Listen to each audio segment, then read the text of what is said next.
off more hits and get as much offense going as possible.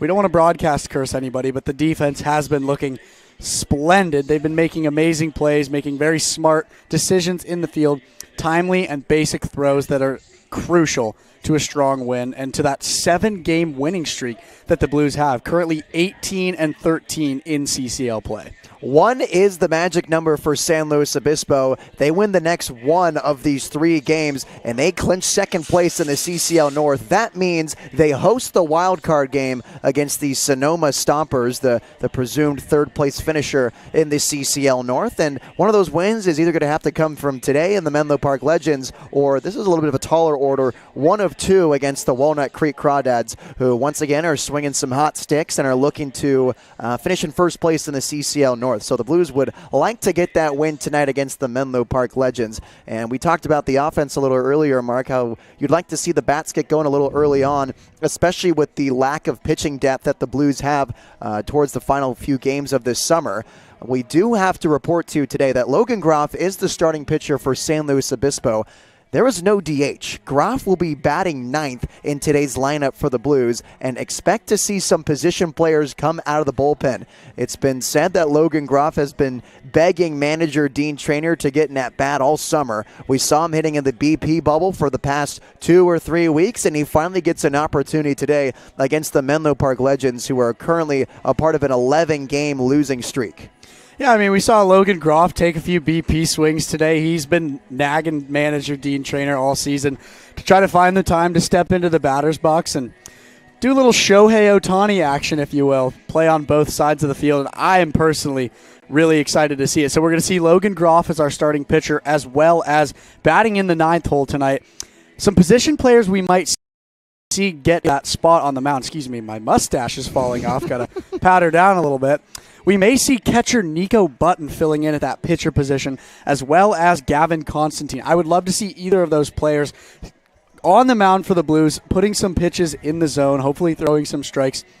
I think at this point in the season, and especially playing against a team like Menlo Park, where, hate to say it, but the numbers are numbering. They're on a 10-game losing streak, and 3 or 4 of those losses were to San Luis Obispo. So it's clearly we have a domination over this team, and that whatever we can contract for a lineup, it's hopefully going to work against Menlo Park. So very interesting stuff we're going to see tonight. A lot of the upper parts of the lineup pretty normal. Still seeing E.J. Royal center field in the number 1 spot, followed by Jake Hicksonbaugh and then Sam Ardois. Cooper Witten, Zach Tollerman, and Brendan Comerford in that middle part of the lineup, as well as Owen Estabrook back at catcher. We haven't seen him in a few games. He took a little bit of a lull. And then Gavin Constantine in the 9th hole, batting 8th. I saw Logan Groff, and my mind still isn't used to it. I expected the last position player I saw was the 9th batter, but not today. We could be seeing Constantine on the mound as well. We've seen him struggle on offense in the entire month of July, and hopefully he can shake up his voodoo, if you will, with a dominant performance on the mound. So really no position player is out of the question this afternoon for the Blues, as they're trying to reserve as much relief pitching as possible, as these next 2 games against the Walnut Creek Crawdads are going to be a taller order than the Menlo Park Legends. So yeah, we'll see E.J. Royal, maybe Brendan Comerford. Stay tuned. I mean, I think they're still trying to figure out who they're going to throw as a position player as well. But regardless, Logan Groff will be hitting tonight, so that should be a fun spectacle for the Blues here on Western night, as everyone's in their cowboy garb, and we got Groff, who has a real mustache, will be pitching and hitting today. Okay, it might be real, but does it look as good as these? No, not even close. Not like, come on, like you gotta be kidding me. This is good stuff right here. Anyways, one more thing I want to talk about with you, Nate. Last night in our post-game intern meeting, something that our assistant general manager Nico Calancini brought up to all the interns that I thought was a really interesting point was he said that in his 5 years working in the assistant GM position for the SLO Blues, he has never seen a Blues team that is more cohesively developed and close and has so much depth than this team. These guys are so close with one another, and they are playing for each other. Every time one of them goes up to bat, steps out on the field to play defense, they are doing it for each other, and I think that has played a massive role in the improvement we've seen over the last 7 to 10 games that the Blues have played, and a huge part as to why we are on a 10-game 7-game winning streak right now. What do you think about the cohesion that the Blues have at this point in the season? Well, it's something super unique. You don't see it in summer ball too often because most of the time when you see teams, in any league, the Northwoods, the CCL, what have you, they're mostly there to get reps. And I'm not saying that players are mostly selfish, but the priority is to do well in your at-bats and improve for your college come fall when you set foot back on campus. And while that importance is still the top of mind for these Blues players, they're also just having such a fun time. It's been great to see that improvement compared to last season. I think the Blues last year a little bit more in their head, just trying to churn out some good at-bats. But this year, like you said, they're really playing for each other. They're having competitive at-bats, and they really care about passing the baton off to the next guy. A single guy who really impresses me in that area is Sam Ardois. Despite entering his sophomore season of college baseball, despite playing his first year last year, he's a young kid, and he already recognizes the importance of acting as a team player. You talked to him before a game once, and he talked about how his emphasis in each at-bat is to try to see as many pitches as possible and give a good scouting report to the guy ahead. So to me, that's sort of a microcosm of what this team represents. And like you said, I think it's a good reason why they're on this 7-game tear. Absolutely. I totally agree about all the things about Sam Ardois. During our interview, he just spoke so highly of his teammates, and he talked about every effort that he's putting in, every ounce of effort and motivation he has to do well is for his teammates. And especially coming from such a young guy, it's so cool to see such a mature standpoint coming from Sam Ardois. And I think there's so many other players who care so much about performing for their team in this situation. Jake Hicksonbaugh is a great example. He's always working so hard, making sure that every at-bat counts towards success for this Blues team. And I just think this group of guys, at the end of the day, we talk so seriously up here on the pregame show about errors and offense and pitching, pounding the zone, this and that. These guys are playing summer ball, having an absolute blast in San Luis Obispo. Of course, they want to play well and do a good job, but they are just here to have fun, enjoy the company of each other, meet guys that are playing ball from all around the world. And I think that relationship is priority, and with that comes wins, a strong team, and a decent chance at winning a championship. They look to have some more fun tonight against the Menlo Park Legends, as we'll take you down to the field for first pitch. The official first pitch will be in about 10 minutes on the SLO Blues streaming network. Mark, as always, thank you for joining me in the press box. Had a lot of fun getting you set for this game with our Western attire. I'm willing to bet this is the last time we'll ever host any sort of a broadcast whilst wearing mustaches. But hope we have a real stay tuned. one. Yeah. We don't know. We don't know. Thank you for joining us on the SLO Blues streaming network.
Spectators are asked to support their team in a positive manner and treat opposing fans and players with respect. Profanity, racial slurs, or otherwise unruly behavior will not be tolerated. Violators will be removed from the facility. We thank you in advance for your cooperation. The Blues are proud to announce today's free foul ball sponsor, that is Sunrun. The solar panel and home battery, folks. Anytime a ball goes into the stands, you can take it home thanks to Sunrun. And throwing out the ceremonial first pitch representing Sunrun is Brady. And he's out there.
Harvest Harmony Chorus, and I misspoke earlier.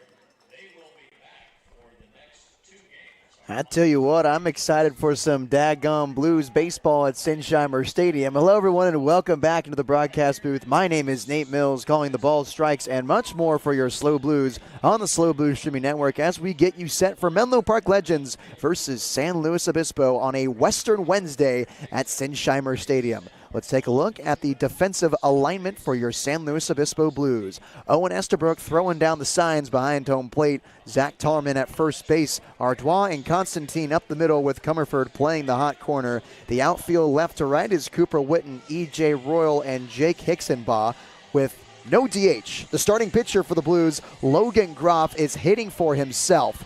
He comes into this game against the Menlo Park Legends in his 6th start of the summer. 29 innings pitched, 22 hits, 14 runs, 13 of them are earned, 9 walks to his 28 strikeouts. He has a .403 earned run average and a 1.07 whip. So he's allowing those runs, but not a lot of ground balls. He's a strikeout first guy, and he looks to shut down these Legends as the Blues look to improve their winning streak into 8 games so far, heading down the final few games of the summer. So Groff is starting for San Luis Obispo and will be hitting for himself. There's no DH in the lineup. The plan for Dean Traynor is to go to other position players. A couple names thrown around are Gavin Constantine, E.J. Royal, Nico Button. Those 3 are on watch to be coming out of the bullpen, or really not the bullpen, out of the field for San Luis Obispo this afternoon over the Menlo Park Legends. Here's the starting lineup for Menlo Park. Hayden Young-Goldberg leads off. Evan Bilter bats second with J.P. Avila batting third. Rowan Felch cleans things up with Logan Musey batting 5th. Emmett Finney batting 6th. Nick Walsh 7th. Derek Cruz batting 8th. And Ryson Ujimori, the second baseman, bats 9th, rounding things out in the spot. Blues are 26-15 with a 20-10 record at home, playing their 42nd game of the summer and hosting the Legends, who are 10-20, riding an 11-game losing streak. First batter, Hayden Young-Goldberg, faces Logan Groff, and the first pitch is a fastball taken for a strike at 6:02 p.m. at Sinsheimer Stadium. First pitch weather is 77 degrees and sunny. How many times am I going to say that on the Central Coast? Being a meteorologist here must be pretty boring. This one flared down the left side and over the Menlo Park bullpen for strike 2. Up early, no balls and 2 strikes is Logan Groff. Last appearance Groff made, he shoved against the Santa Barbara Foresters on July 18th. 6 innings, 2 earned runs, 5 hits, 2 strikeouts, and 4 walks. In the 8-2 victory over SB. 0-2 is swung on and missed for strike 3. Logan Groff strikes out the leadoff man on 3 pitches to begin things in the first inning. Well, at least Young-Goldberg saw almost the entire mix for Logan Groff. He saw the fastball, he saw the changeup, he saw the slider. Saw one of each and enough to report back to the dugout, but it does result in an out for the Legends as Evan Bilter steps up, the 2-batter. This one softly hit on the left side. Comerford, a few shuffles to his left, makes the throw in time. 2 quick outs for Logan Groff. More soft contact from Groff. As I mentioned, a strikeout first guy with a 1.07 whip coming into this game. And with 2 outs, it's the DH J.P. Avila. Batting third for the Menlo Park Legends today with his bright white Mickey Mouse gloves. Trying to take his time digging into the back of the right-handed batter's box. Middle infield wide open with the left side hugging the left field line. First pitch is a fastball missing outside, 1 ball, no strikes.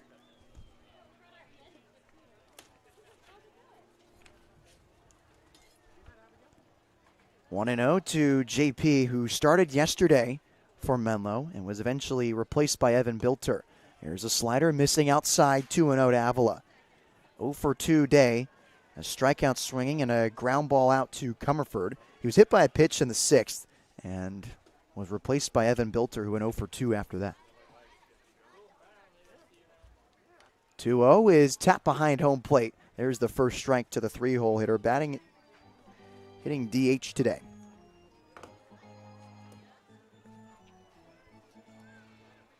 Two gone after two quick outs. A strikeout to the leadoff man and a ground ball out to the third baseman, Comerford. Here's the 2-1 from Groff. Fastball swung on and missed for strike two.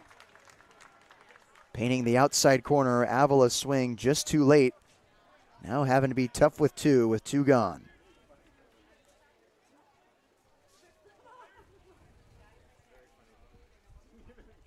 2-2. Slider missing outside. Estabrook slides to his right. The count's now full at 3 balls and 2 strikes.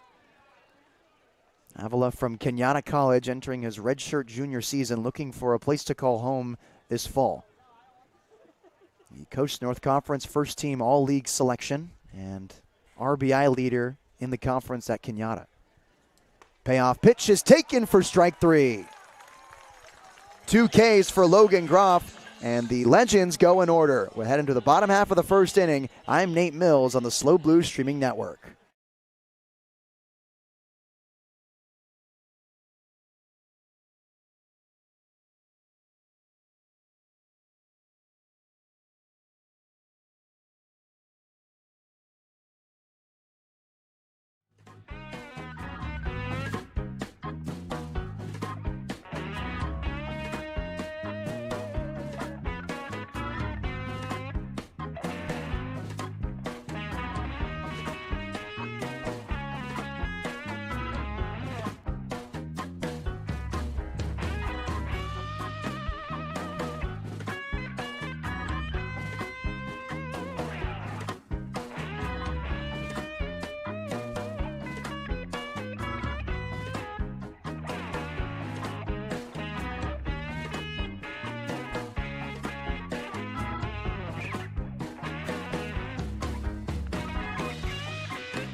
One, two, three inning for the starting pitcher, Logan Groff, batting ninth for the Blues this afternoon. That's right, you heard me. No DH today. The starter, Logan Groff, is hitting for himself in tonight's contest against the Menlo Park Legends as the Blues get set to face Michael Taylor, the starting pitcher for Menlo. Here's the rest of the defensive alignments. It's Cruz catching with Felch at first base, Uji Mori at second, Finney playing the hot corner, Walsh at shortstop, Musey, Young, Goldberg, and Bilter is the outfield left to right with J.P. Avila DHing for Menlo today. Starting lineup for the Blues, E.J. Royal leads it off. Jake Hickson-Baugh, the only left-handed batter, bats second. Sam Ardois batting third with Cooper Witten cleaning things up. Zach Tallman bats fifth. Comerford batting sixth. Exterbrook seventh. Constantine eighth. And Logan Groff rounds it out and the 9 spot. So it's E.J. Royal to face Michael Taylor in the bottom half of the first inning. A scoreless ball game on a Western Wednesday as the first pitch swinging is softly hit to the second baseman, Uji Mori. Here he is on the backhand. The throw is in time. 1 pitch, 1 out for Michael Taylor. There's 1 gone in the first inning. Nice play by Uji Mori to charge that one and glove it on the backhand. Had to contort his body a little bit to try to field that one cleanly. He snags it for Jake Hickson-Baugh.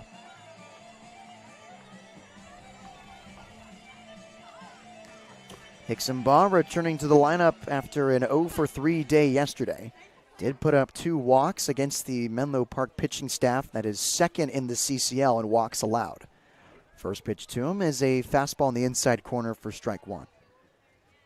Contributed to one of the 5 runs he came around to score in the first off a Cooper Witten RBI groundout.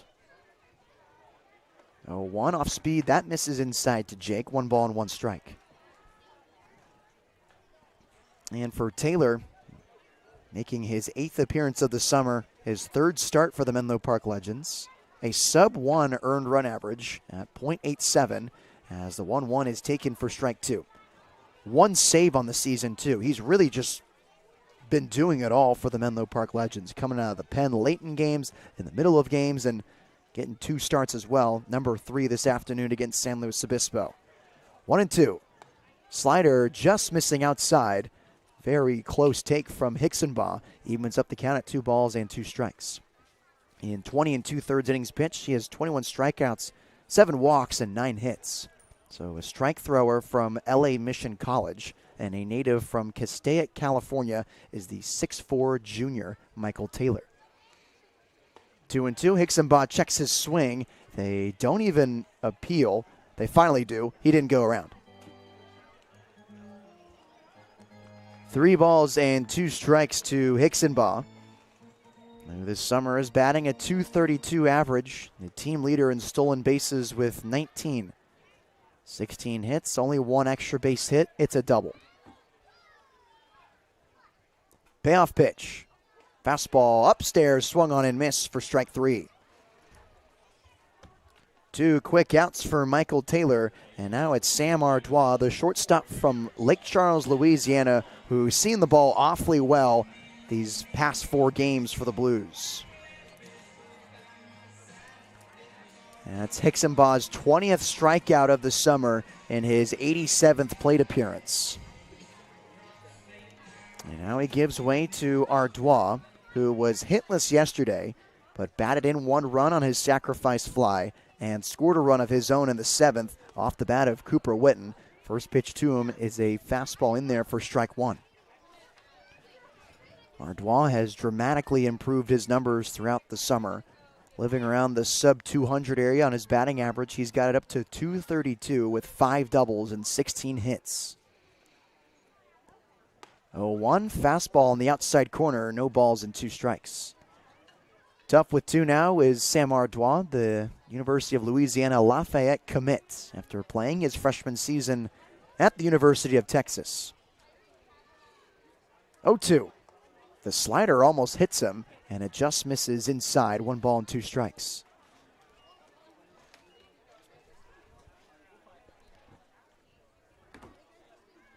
"19 inches of horizontal break on that slider to Sam Ardois.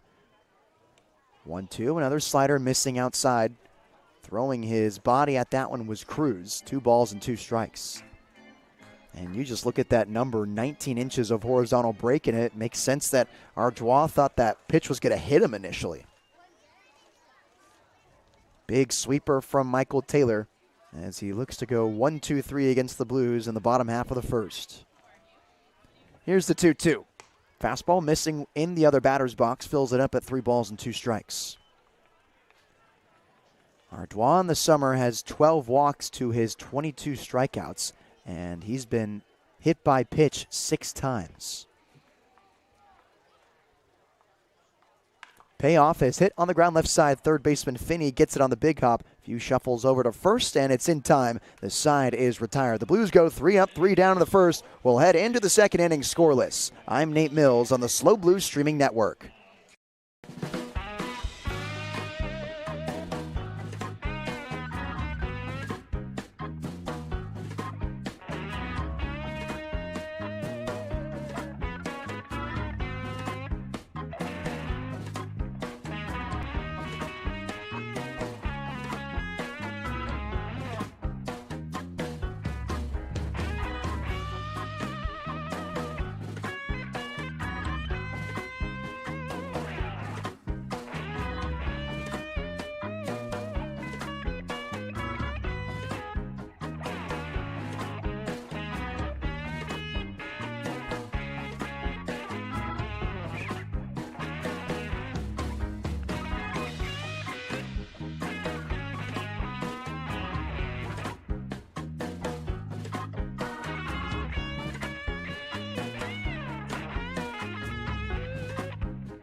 Second inning is brought to you by Apex Technical Sales. You can find them at glenair-apex.com. Apex Technical Sales, we're here to make you successful. Scoreless ball game as the middle of the order is due up for the Menlo Park Legends. Rowan Felch, Logan Musey, and Emmett Finney facing Logan Groff, who has 2 strikeouts on the day in his 1 inning of work. Starting pitcher who's hitting for himself as this one's chopped on the right side and foul. 1 ball and 1 strike. And the plan for the final few games of the regular season for Dean Trainer, and this is a tentative plan. Groff starts today, and we'll probably see about 2 or 3 position players come out of the bullpen as the 1-1 is skied in the infield. Tollerman calls everyone off. Constantine says it louder, makes a 2-handed grab for the first out of the inning. Infield pop-up, 4 straight retired for Logan Groff. So it looks like Groff today and 2 to 3 position players. And for Game 1 of the Walnut Creek series, it will be Jackson Howell starting with Eddie Tierney coming out of the bullpen. And in the final game of the season, it will be either Albright or John Damazonio starting that game. Damazonio originally scheduled to start today, but he's still tending to a foot injury sustained in the CCL Showcase game as the first pitch to Logan Musey is taken for a strike.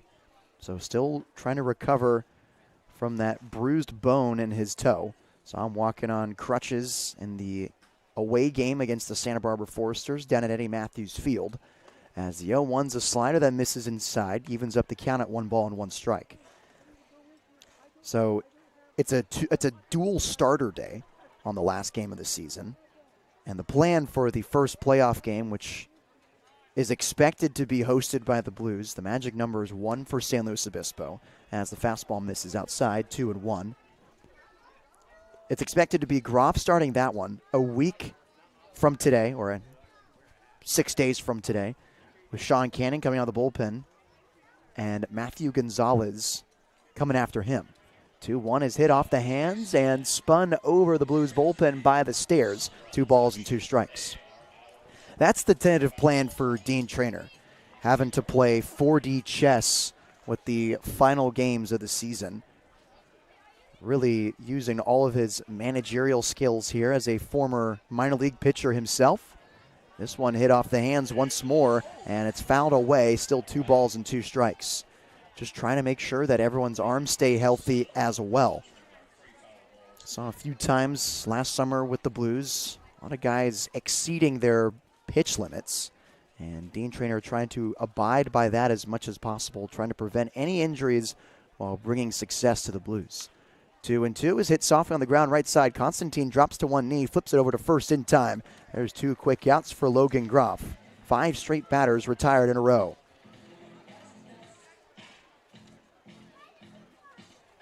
With these 2 outs in the inning, they've both been on the right side of the infield. Rowan Felch very early on that pop out on the changeup, and Logan Musey was late on that fastball. So now it's Emmett Finney, the third baseman, batting 6. First pitch, he chases at the elevated fastball for strike 1. Finney yesterday, a hitless day. He was 0 for 1 with a hit by pitch and 2 walks. 0-1 is swung on and missed for strike 2. It's the slider from Logan Groff. Waite and Cannon having trouble finding the zone against Finney. Different story for Logan Groff as he's up 0-2. Slider swung on and missed, strike 3. 3-part swing for the third baseman, and the side is retired. Still scoreless heading into the bottom half of the second inning. I'm Nate Mills on the Slow Blue Streaming Network.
Bottom of the second, a scoreless ball game at Sinsheimer as the middle of the order is due up for San Luis Obispo. Cooper Witten, Zach Tullerman, and Brendan Comerford facing Michael Taylor, who cruised through the top three in the lineup with the Blues.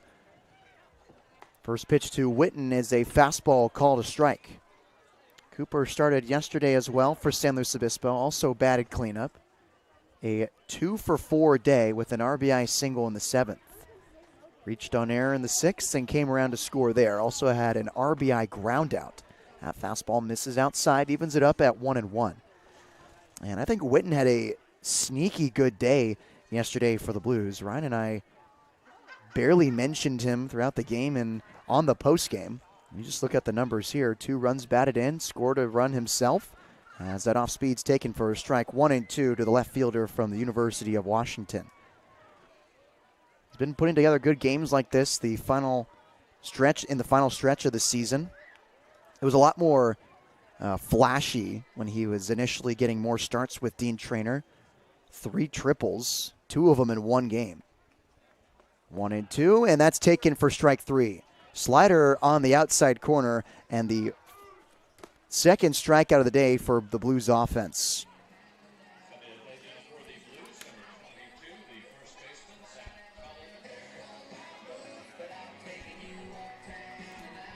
Slider hitting the upper half of the zone, and Witten had trouble picking that one up.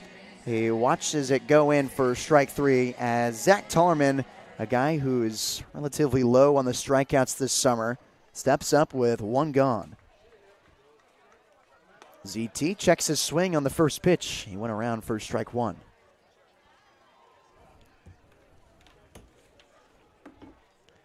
Tullerman, a 1-for-3 day yesterday. Single in the seventh, a fly out to center, and a force out at second base as the fastball misses low here. 1 ball and 1 strike. Tullerman this summer with his .308 batting average, 24 hits in his 78 at-bats. A dramatic improvement from last season with the Blues. 1-1, another check swing. They appeal to first. Yes, he did. 1-2 to ZT, having to choke up here with 2 strikes.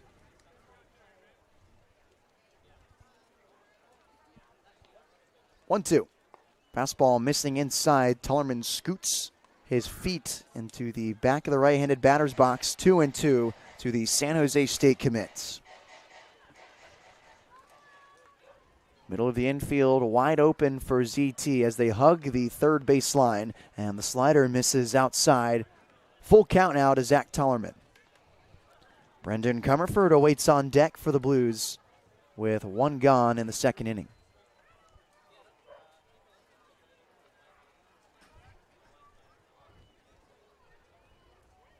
Payoff pitch. Fastball is softly popped up to the second baseman, Uji Mori. Takes a few steps to his right, makes the two-handed grab for the second out of the inning. 5 Blues batters retired in a row, and now it's the third baseman batting 6th, Brendan Comerford.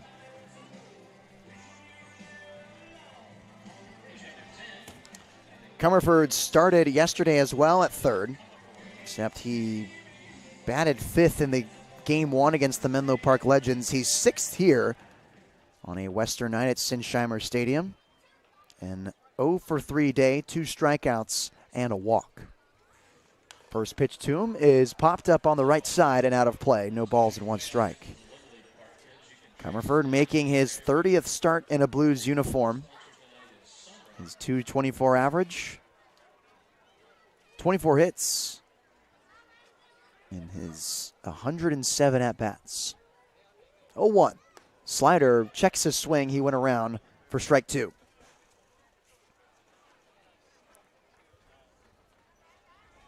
Closed stance in the right-handed batter's box, trying to prevent another 1-2-3 inning for Michael Taylor.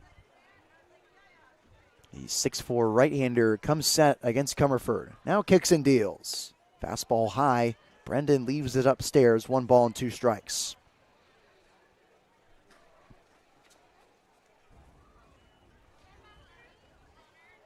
From the stretch, Michael Taylor comes set at the belt. 1-2 hit hard the opposite way. Big hop for the second baseman Ujimori, who flings it across his body in time, and the side is retired. Still scoreless heading into the third inning. I'm Nate Mills on the SLO Blue Streaming Network.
Third inning is brought to you by Studio Design Group Architects. You can find them at sdgarchitects.com. Studio Design Group Architects. For 40 years, they've designed buildings with one thing in mind: people. First pitch from Logan Groff to the leadoff man, Nick Walsh. Misses high and outside for ball one. 3 straight legends retired in a row. The Blues can say the same for their offense. An early pitcher's duel in Game 2 against the Menlo Park Legends as that fastball misses low and inside for ball 2. And the switch-hitting shortstop Nick Walsh, who bats left-handed to the right-handed Logan Groff. Groff comes set, now kicks and deals on the 2-0, and this one's dribbled on the right side and foul, 2 balls and 1 strike. So it appears that Owen Estabrook is not doing the catching tonight for San Luis Obispo. It is actually Parker Goff behind the dish. Estabrook was penciled into the lineup that we received before this ballgame, and we saw him take batting practice, but reports are saying he's suffering an injury that is unknown. Big bounce over the glove of Constantine at second base, and there's the first hit of the day for the Menlo Park Legends, coming off the bat of Nick Walsh. Unfortunate bounce on the infield for Constantine. Would have had a chance at gloving it. He had good range going to his left and took a wicked hop on the dirt. Huge bounce trickling into the outfield, and the leadoff man is aboard. So now it's Derek Cruz, the catcher, batting 8th as he checks his swing for strike 1. Cruz is a rising sophomore from Clovis, California, from the College of Sequoias, where assistant coach Rene Regalado played college baseball. 0-1. Fastball missing outside. Goff thought about going back towards first on the snapback throw. He holds up. 1-1 to Cruz, who is playing in his second game of the summer with the Menlo Park Legends. He's 1 for 5, driven in a run, 4 strikeouts. 1-1, he moves his arms above the slider that hits the zone for strike 2. Middle infield at double play depth, trying to force a ground ball from Cruz and flip 2 outs here. Get the Blues back on offense. On deck, it's Ryson Ujimori, the 9-hole hitter for Menlo. Check over to first, it's close, but not in time. Tallman flashed the ball right away to the first base umpire. Doesn't matter, and we'll do it again at 1 ball and 2 strikes. Cruz struggled in his first season of college baseball at Fresno City College with the Rams. A sub-200 average, a sub-200 slugging, and a 250 on base. Here's a snapback throw. Tallman applies the tag. This one's close again, but not in time as Walsh is slow to get up at first.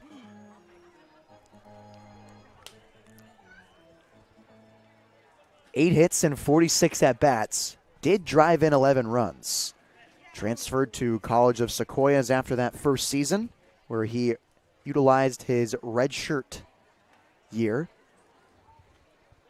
He stands in now against Logan Groff, who checks to first once more, and that one's not in time. Fellow JUCO Bandit, Logan Groff attended Cypress College for 2 years before transferring to Fresno State, transferring again this fall at Hawaii Hilo. Runner goes, the 2-2, misses low. Here's the throw from Goff. It is in time. What a throw from Parker Goff, who knocked down the Cardboard Blues logo in front of second base in between innings. A dart behind home plate and a good tag from Constantine. And that's the first out of the inning. Caught stealing from Nick Walsh on a team that is top 3 in caught stealings in the CCL. That's number 25 on the summer. Payoff pitch is taken for strike 3. All of a sudden, in a matter of about 10 seconds, went from a runner on first with no one gone to 2 outs and no one on base. 4th strikeout of the day for Logan Groff, and now it's Ryson Ujimori, the second baseman from UC San Diego. Ujimori batted 9th yesterday for Menlo Park, and 0 for 2 evening with an unassisted putout from Tollerman at first, grounded to a double play and 2 walks. First pitch from Logan is a fastball on the outside corner for strike 1. And I am just heavily anticipating the at-bat Logan Groff is about to have come the bottom half of this inning. 0-1 and off speed, barely missing inside, evens it up at 1 ball and 1 strike. Now I've golfed with Logan Groff before, and he can punish a golf ball. 315 yards of carry on that driver. Let's see if he can translate that into baseball as he paints the corner with the fastball for strike 2. So I'm taking some BP swings today. Got to work on catching that ball out front. Stay tuned. 1-2. Fastball swung on and miss. Blew the doors off Ujimori, and that's out number 3. We'll head to the bottom half of the 3rd inning, still scoreless. I'm Nate Mills on the Slow Blue Streaming Network.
Bottom of the third inning, still a scoreless ball game at Sinsheimer Stadium. And instead of Owen Estabrook leading things off in the bottom third of the order, it's the catcher Parker Goff replacing Estabrook after an apparent injury just before first pitch. We saw him take batting practice. He was penciled into the lineup, at least the one we received in the press box. But it's actually Parker Goff getting the start today, calling the balls and strikes to Logan Groff, no relation. And he takes a look at ball one up and outside.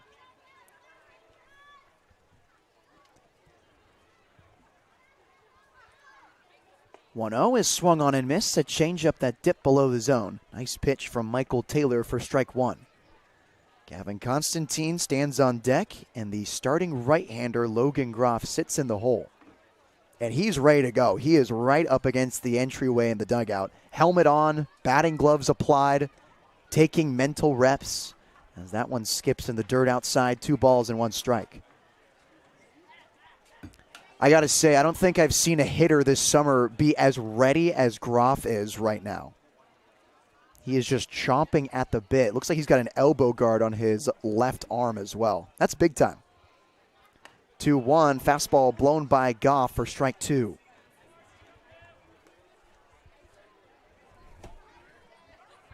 Two balls and 2 strikes to the BYU catcher and Harriman, Utah native.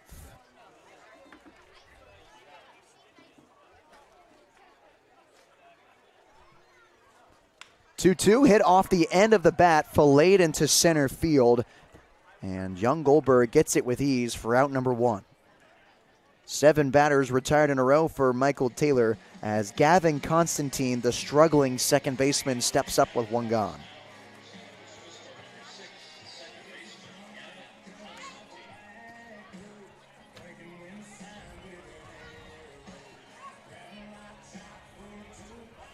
Constantine, the second baseman from St. Bonaventure, choking up on his silver Victus bat as the first pitch is swung on and weakly flared into right field. Bilter circles it, makes the one-handed grab for the second out of the inning. And now, ladies and gentlemen, the moment you all been waiting for, the right-handed pitcher Logan Groff stepping up to bat for himself.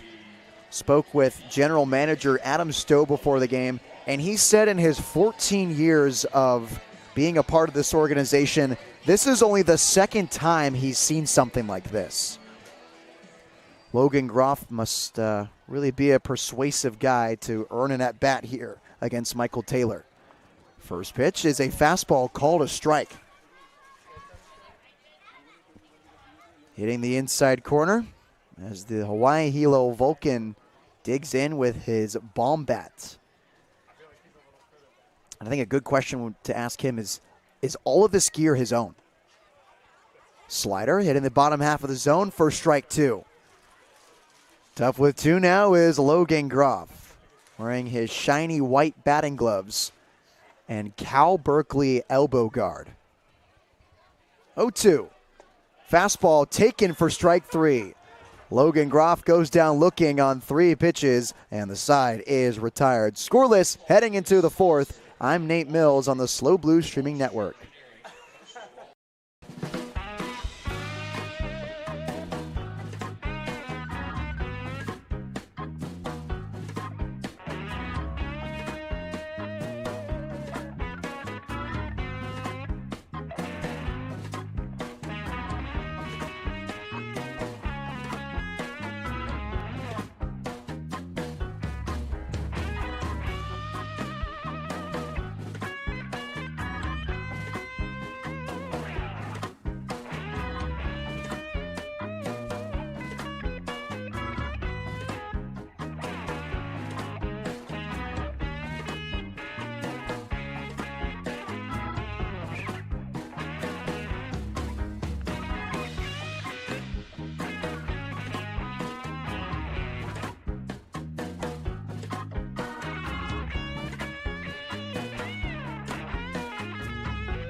Fourth inning is brought to you by Richardson. They're the official headwear provider of the California Collegiate League. Go to richardsonsports.com to view the latest baseball performance and lifestyle headwear. All of their products include extra trans fat. Richardson, quality in every stitch. First pitch swinging and an extra base hit for young Goldberg as he cruises into second base with ease. Go ahead run in scoring position for the Menlo Park Legends as we say howdy partner to Ryan Giacomini joining me in the booth. And Ryan, it looks like we got ourselves once again a good old-fashioned pitcher's duel at Sinsheimer. Howdy to you too, and we do indeed. Really good pitching from both Groff and Taylor. Taylor's stuff has looked exceptionally gross. That pitch mix to Groff to end that inning, fastball 92 right at the belt, then worked a slider with 21 inches of break off of it. Huge sweeper for the 6'4 right-hander as Groff dealing with a runner in scoring position for the first time this evening against Evan Bilter, who grounded out to Comerford last time he was up. Groff kicks and deals on the 1-0, and this one's lined over the Blues dugout for strike one. And in that bat for Groff, he did look pretty hitterish, although I was a bit surprised to see him keep the bat on the shoulders. If I'm a pitcher, or if I'm him, with the excitement he had of getting the AB, I thought he was going to be swinging at everything. 1-1, and that slider misses inside, almost hits the right-handed Bilter. 2 balls and 1 strike. I agree, especially talking to him pregame. When I initially found out that he was going to be hitting today, I asked him, how you feeling today? He said, great. And I said, how's the arm feeling? Good. He said, but I'm hitting today. So 2-1. Fastball missing high and outside. Hitters count to Evan Bilter. Loghay Groff-Tawny. Book it. Runner on second after the leadoff double from Hayden Young Goldberg. As Groff-Tawny comes home, this one's chopped on the ground left side. The shortstop, Ardois, chasing the runner, Hayden Young Goldberg. And it'll flip over to Constantine. They get him out there. They try to backdoor over to first to try to get Bilter. But the Blues get the leadoff or the lead runner in a rundown between second and third. Nice decision from Sam Ardois.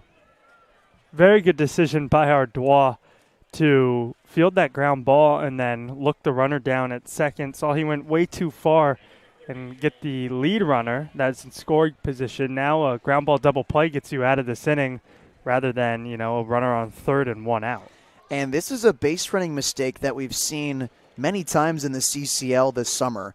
Ground ball hit in front of a runner at second base where there's not a runner behind them, as swinging, missing at that fastball upstairs is Avila, and just taken off towards third. That makes it so much easier for the shortstop to check the runner and just throw it over the third, get him in a rundown, or just tag him right at the bag.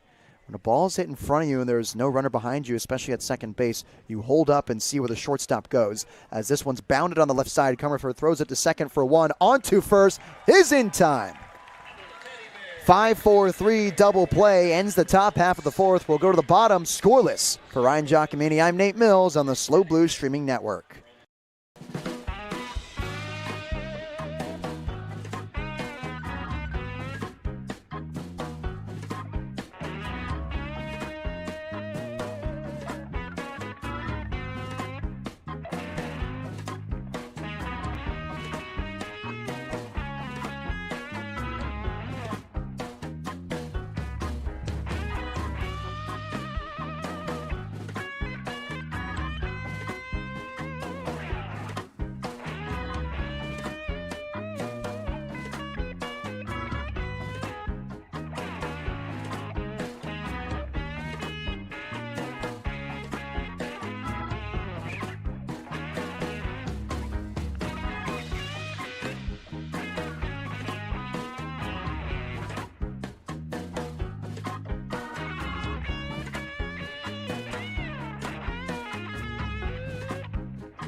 Home half of the fourth inning, a scoreless ball game at Sinsheimer Stadium. Blues still looking for their first hit of the night.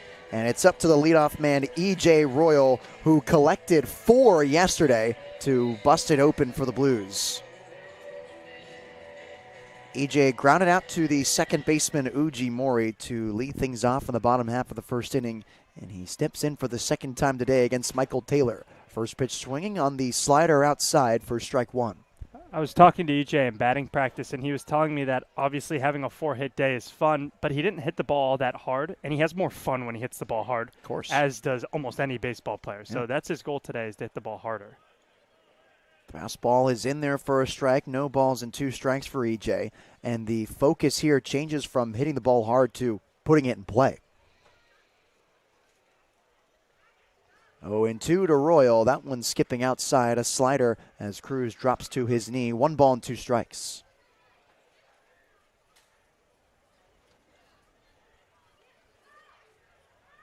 Shadows beginning to creep in the Sinsheimer infield as Michael Taylor comes set from the stretch. Now kicks and deals, and Royal spins this one in front of the Blues dugout. We'll do it again at 1 ball and 2 strikes. Good 2-strike swing, just really kept the hands back, let the barrel get through the zone and stay in the zone for longer. And allowed him to just foul off that pitch and stay alive to see another. An electrifying summer for Royal in 2024, looking to end it on an exclamation point the final 3 games of the regular season as the fastball misses high. 2-2. One of the Blues to represent the CCL North in the showcase game, slashing .381, .447, .496 with his .943 OPS. Pretty good. 2-2. Fastball missing outside as we saw Royal do something different with his hands there. Almost a Brendan Comerford approach on the way the bat was tilted and where his hands were situated right in front of his right armpit, keeping the motion very tight. Haven't seen that before with 2 strikes. Payoff pitch. Missing way outside. There's a leadoff walk to EJ. First base runner of the game for San Luis Obispo. EJ down 0-2, works it all the way back and draws a leadoff walk. Blues looking to put some runs on the board in this middle third of the ball game and take the lead against the Legends. As you guys mentioned in the pregame show, the magic number is 1. Blues need 1 win, and they are pretty much guaranteed to host a playoff game here at Sinsheimer. The win is most likely to come from the team they're facing right now, the Menlo Park Legends, who are riding an 11-game losing streak. Collapsing coming down the final stretch of the season. They were right behind San Luis Obispo in the CCL North standings, but have just fumbled as this one's in the dirt. Royal takes off towards second base. The throw almost goes into the outfield before Uji Mori can stop it with his backhand. A stolen bag for EJ. That's his 19th of the summer, and he is tied with Jake Hicksonbaugh for first place. Been showing off the wheels a lot recently. He had 3 stolen bases in yesterday's ball game. Easier to steal bases when you have 4 hits and then you also reach on an error. You got a lot more opportunities. He reached 5 times and was able to steal a bag 3 times. So now the go-ahead run in scoring position for the Blues, and it's up to Jake Hicksonbaugh to cash him in.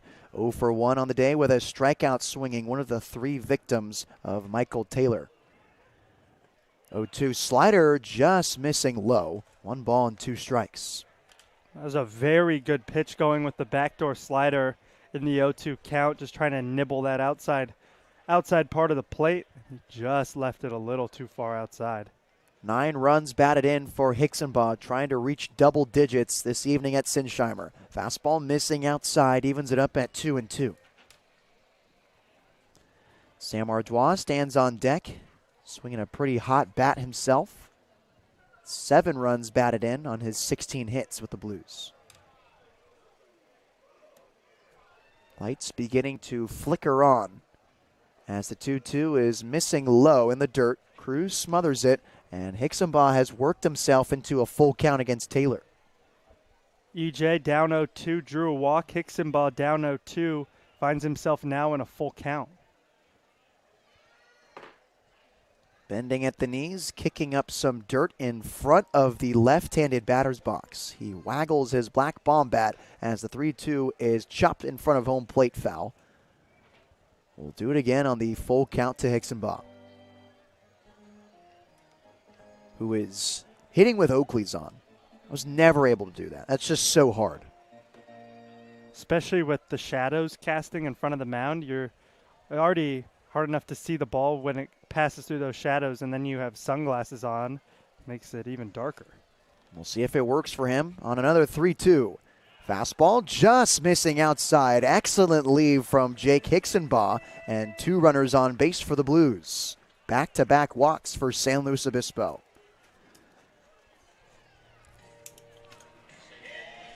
So now it's Sam Ardois feeling rather at home with all of these country walk-up songs. And I want to address a comment in the YouTube chat. The mother of E.J. Royal saying that she would like to hear the regular walk-up songs of all the players. And I'm not going to lie, I'm right there with you, Tracy. Yeah. Nate Mills is a noted country music hater. As Ardois shows bunt and pops this one back into the netting, a foul ball. No balls and 1 strike. And listen, it kind of depends on the country as well. I like the folky, kind of acoustic, minimal instrument kind of country. Once you get into that poppy, modern, I'm out. It depends the quantity, too, for me. Yeah. Heavy country load is not my jam. Another bunt for Ardois, and he spins this one in front of the Blues on deck circle. No balls and 2 strikes. Ardois bunting as one of the hotter hitters in the Blues lineup, batting third for Dean Traynor today. Just trying to manufacture runs any way possible. Talking to Dean before the game, he knew that this was the game that they needed to win in order to host a playoff game. It's the difference between hosting and having to go a 6-hour bus ride to Sonoma. 0-2, off speed, taken for strike 3. Ardois doesn't agree, and I don't know if I do either. But down on strikes for the first time today is Sam Ardois, and there's the first out of the 4th inning. Front door slider with 14 inches of movement. That's actually less than what we have been seeing from Taylor. He's living in that 18 to 21 inch range. But that one had enough break and got back into the middle, or got back into the inside part of the zone, I should say. Now it's Cooper Witten, who struck out looking to begin the 2nd inning. Blues with 2 runners on, the go-ahead run in scoring position at second base as the first pitch misses low for ball 1. And look, I don't want to be a Scrooge on Western night. You know, I love when we put on stuff like this. The fans can get discounted tickets and we can dress up in our little costumes. Can we do without the music? That one taken for ball 2 to Cooper Witten. See, I don't mind country music, like I mentioned, and you don't mind it either, as long as like it all depends, right? Yeah, I don't even care about like the style of it.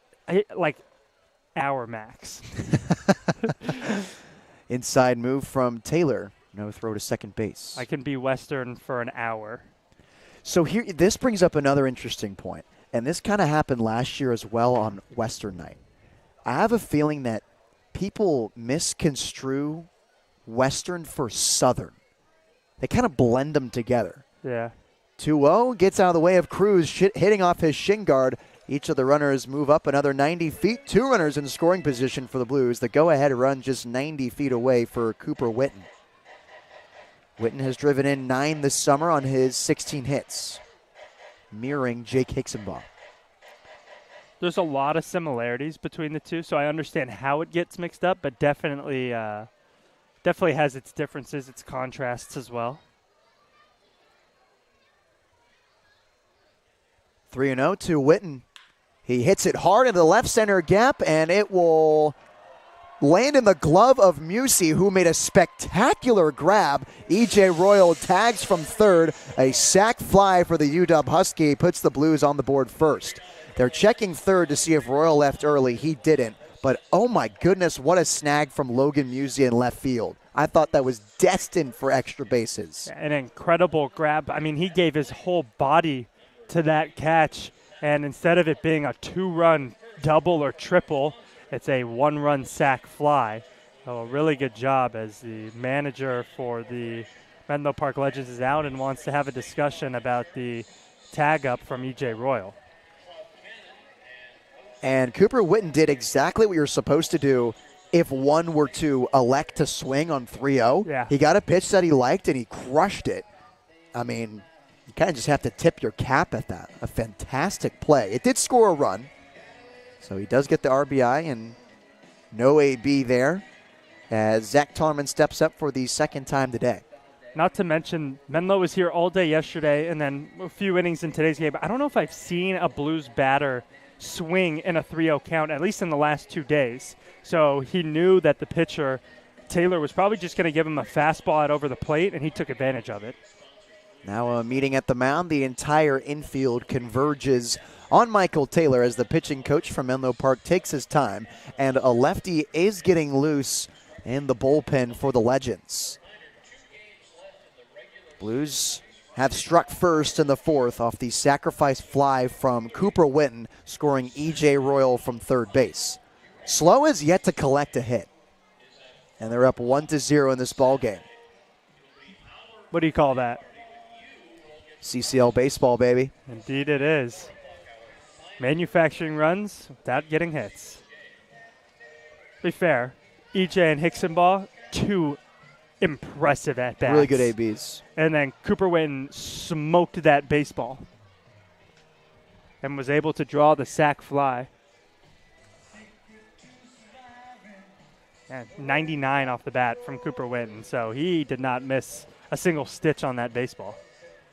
Long meeting at the mound for the Legends as pitching coach and former SLO Blue Marcelo Saldana heads back into the dugout shaking his head. Saldana played for San Luis Obispo last summer as a Cal State Bakersfield Roadrunner, transferred to University of San Francisco this past season dealing with an injury. Now playing at Cumberland's University in Texas, using his last year of eligibility as the first pitch to Tarman misses outside 1-0. Very fun summer with Saldana last year. Just a good egg. Good kid. 1-0. ZT leaves that one in the dirt. 2 balls and no strikes. Zach Tollerman, one of the better eyes, more disciplined guys on the Blues roster. 8 walks to his 9 strikeouts. Keeping that ratio relatively equal. That's something you see too often in modern baseball. As the 2-0 comes home, and there's a fastball between the wickets of Cruz. Hicksonbod takes off towards third.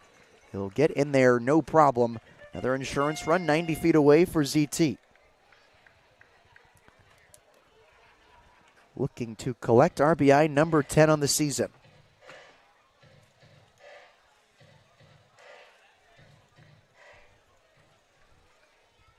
Comerford is on deck. He's 0 for 1 today. Here's the 3-0 to Tollerman. Fastball down the middle of the plate for strike 1. That's what I'm talking about right there. That's a pitch that Cooper Witten took advantage of, the 3-0 get me over fastball. That was right down the middle of the plate. 3-1. Tarman swings at this one. A high chopper to the shortstop Walsh. He makes the throw on the run, Robinson Cano style, and the side is retired. The Blues do get a run on no hits, no errors, and 1 runner left on base. 1-0 Blues heading into the 5th inning. For Ryan Giacomini, I'm Nate Mills on the SLO Blues Streaming Network.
Fifth inning is brought to you by Studio Design Group Architects. You can find them at sdgarchitects.com. Studio Design Group Architects. For 40 years, they've designed buildings with one thing in mind: people. Logan Groff back out there for his fifth inning of work in what is now a 1-0 ball game. The Blues leading the Menlo Park Legends despite being hitless through 4. Groff kicks and deals, and that fastball misses outside. 1 ball and 1 strike to Rowan Felch, the left-handed hitting first baseman who is 0 for 1 today. A pop out to Gavin Constantine at second base. Groff comes set from the belt and gets a swing and a miss on that fastball for strike 2.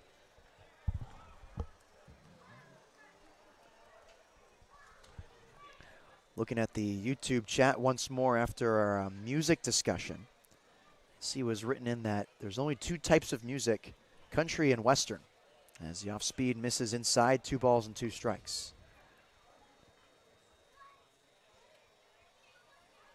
I'd like a little bit more clarity as to what that means, as I'd like to dissect that. I want to get into it. And I'd like to know the difference between the two. 2-2 is swung on and missed, popping out of the glove of Goff, and it's actually a foul tip called by the home plate umpire. 2 balls and 2 strikes to Felch. I have a feeling country is a little more twangier, and western is a little like that deep guttural guitar, you know what I mean? Fastball missing outside. Fills up the count 3-2 to Felch. Just thinking like an old school, like, what's that called? Showdown with the deep guitar. That's more western. I was having a tough time painting the picture, so I just made the sound. Chasing at it upstairs is Felch and fouls it straight back in the net. Do it again at 3 balls and 2 strikes. It's grittier, I guess. Yeah, maybe.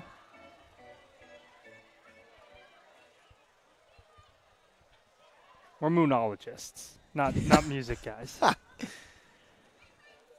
Payoff pitch. Fastball taken for strike 3. Groff hits the inside corner for his 6th strikeout of the day, and it leads things off in the 5th.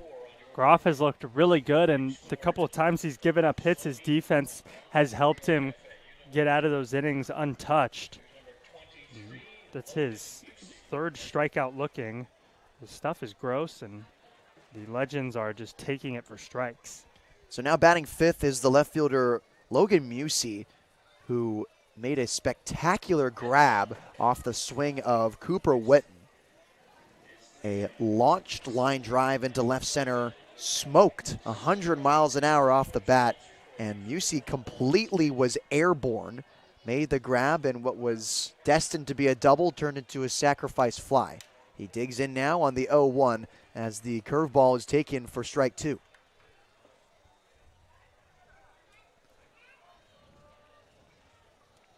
Musey taking his time getting back in the box with his cherry red batting gloves. As Groff kicks and deals on the 0-2. Slider missing way outside. Goff sliding to his knee. Keeps it in front. 1 ball and 2 strikes. Musey wearing the red batting gloves despite playing at brown. Red is their secondary color. I'll give you one guess as to what their primary color might be. Brown. No way. 1-2. Fastball hit on the ground left side. Easy hop for Ardois, who pumps and throws to first in time. And there's the 2nd out of the 5th inning. Weak grounder from Logan Groff to Logan Musey, no relation. And now with 2 outs, it's Emmett Finney, a 3rd baseman batting 6th. Finney is 0 for 1 on the day and one of the 6 strikeout victims from Groff. His K ended things in the 2nd inning. First pitch slider hitting the outside corner for strike 1. Finney, an infielder, committed to San Jose State. Native of Alameda, California, entering his junior season. Waving at that slider for strike 2.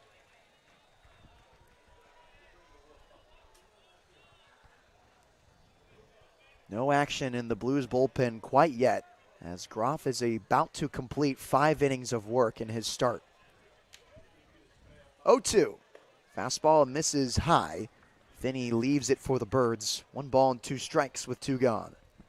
Groff about to finish his 5th inning of work, like you mentioned, throwing just pitch 60 right here. 1-2. Fastball swung on and missed. Strike 3. 7th K of the day for Groff, and 5 batters in a row retired for the Legends. 1-0 Blues as we are halfway through at Sinsheimer. For Ryan Giacomini, I'm Nate Mills on the SLO Blues Streaming Network.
New pitcher for the Menlo Park Legends, it's Kavan Ebron.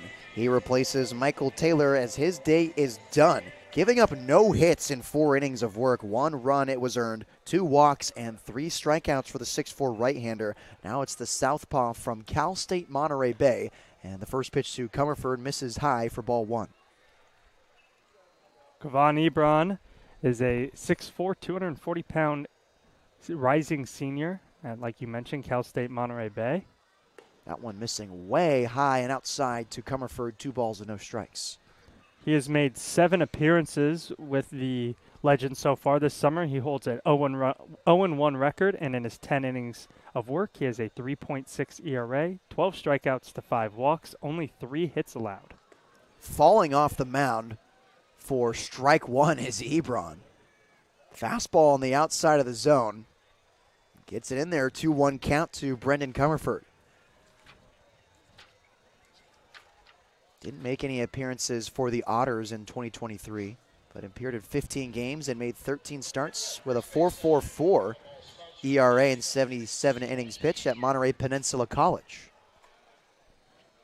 His last time pitching was actually against the Blues, where he gave up 3 earned runs in 2 innings of work and gave up 2 of the 3 hits he's allowed all season long.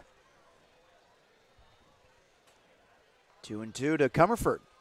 Fastball swung on and missed. Strike 3. Comerford goes down swinging for the first time today. Fireworks tickets are on sale online. Online sales of fireworks tickets. Brendan's been struggling a little bit up there at the plate. I was talking to him a little before the game, and saying that he feels good. You know, he would like his at-bats to be a little more productive, but he knows that all it takes is 1 good at-bat. Just a hard hit line drive into the gap or even just a base hit makes you feel a lot better. So with one gone, it's Parker Goff, who weakly flew out to the center fielder Young Goldberg to begin the third inning. First pitch is taken for strike one.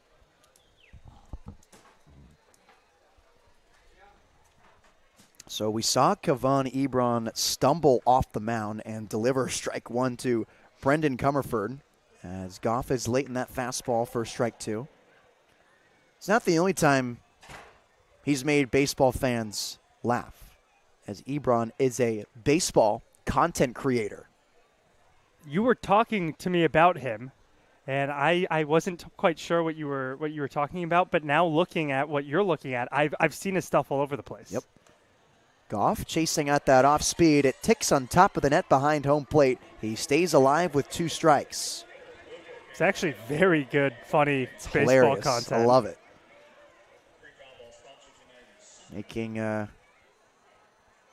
Bringing light to just the day in the life of a baseball player, just kind of putting in like sketch comedy style, posting on Instagram and TikTok. As the 0-2 is fouled straight back once more from Goff, staying alive at no balls and 2 strikes. A lot of stuff surrounding high school baseball.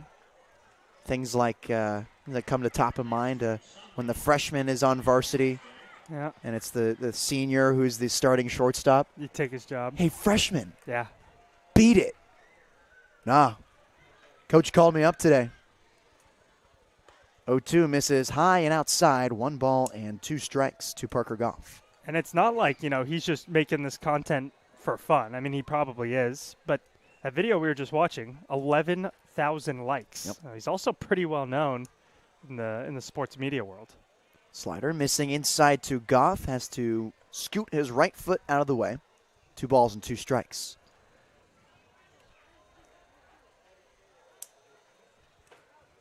I remember when he got his start on YouTube and he was still in high school. Transition to TikTok as Goff lines this one down the left field line, and it's foul. 2 balls and 2 strikes.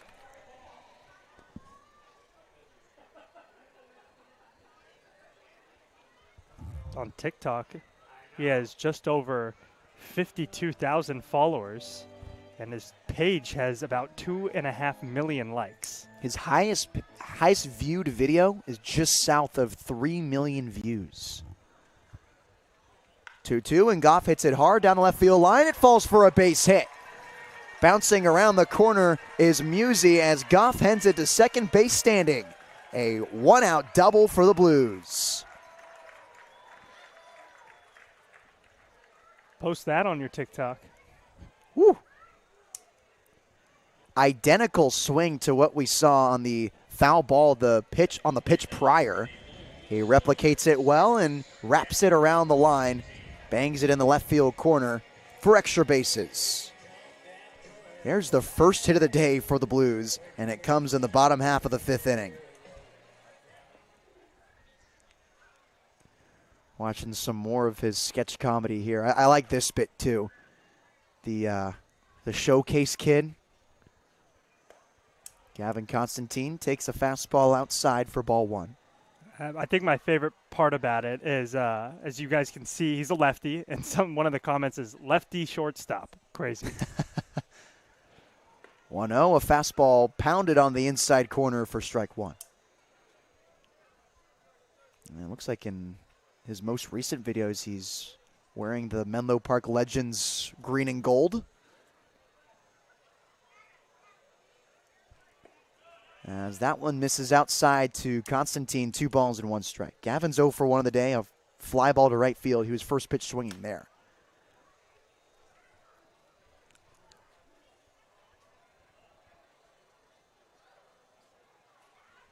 Two, 1. High and outside, 3 balls and 1 strike.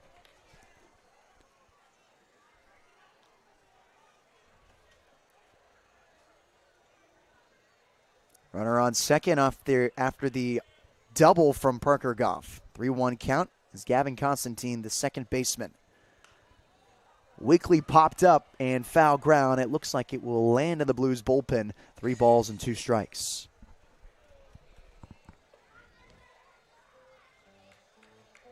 Logan Groff in the on-deck circle just trying to stay warm in this long at-bat. And he stroll up there for his second at-bat of the season. Facing a different pitcher. A left-hander now for it's Ebron. So the left on right matchup. As Ebron comes home, and this one's dribbled on the ground left side. Regalado, the third base coach, had trouble picking it up.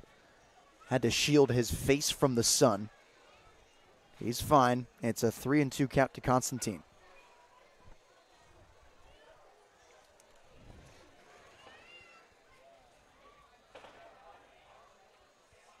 Ebron comes set, now kicks and deals. 3-2, misses outside. There's a one-out walk for the Blues. And now it's the pitcher, Logan Groff.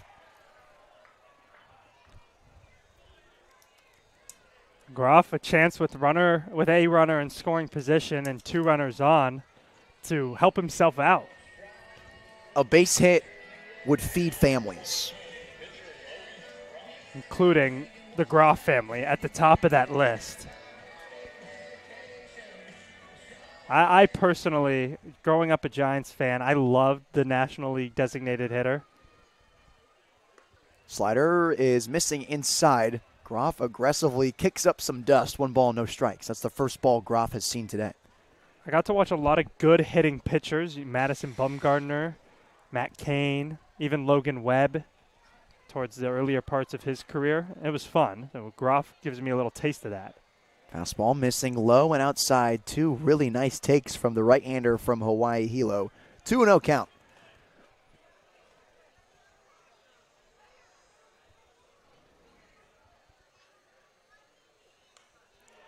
Groff late on that fastball. The dugout and all the fans sitting in the orange seats were anticipating a base hit there. I think they're just excited to hear some contact.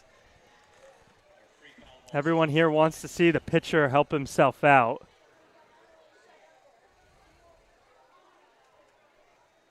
Two runners on for Logan. 1-0 game for the Blues in the bottom half of the 5th inning. New pitcher Kavan Ebron into this game. Goff shuffles at second base. 2 looks for Ebron as he comes home. And Logan holds up his swing on the fastball high and outside. 3 balls and 1 strike.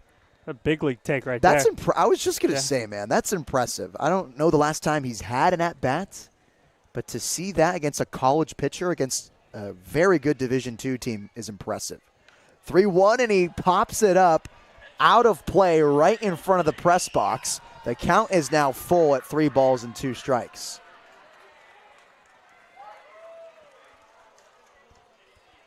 Just missing that fastball was Logan Groff.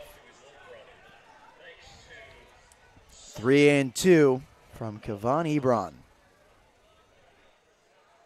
He comes home. That one hit Groff on the elbow. He lets him know as he slaps it with the palm of his hand, and the bases are loaded for the Blues hit leader, E.J. Royal. We talk about this all the time. How does E.J. Royal find himself in bases loaded situations as the leadoff guy? It feels like it's every game that it happens, and he has an opportunity here to help his team out. Meeting at the mound with the Menlo Park infield.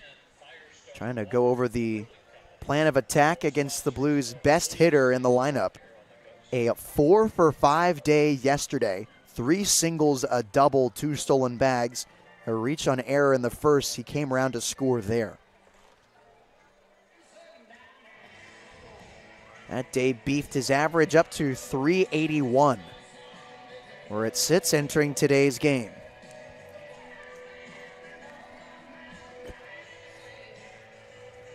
Bases juiced and the Blues up by 1 over the Menlo Park Legends.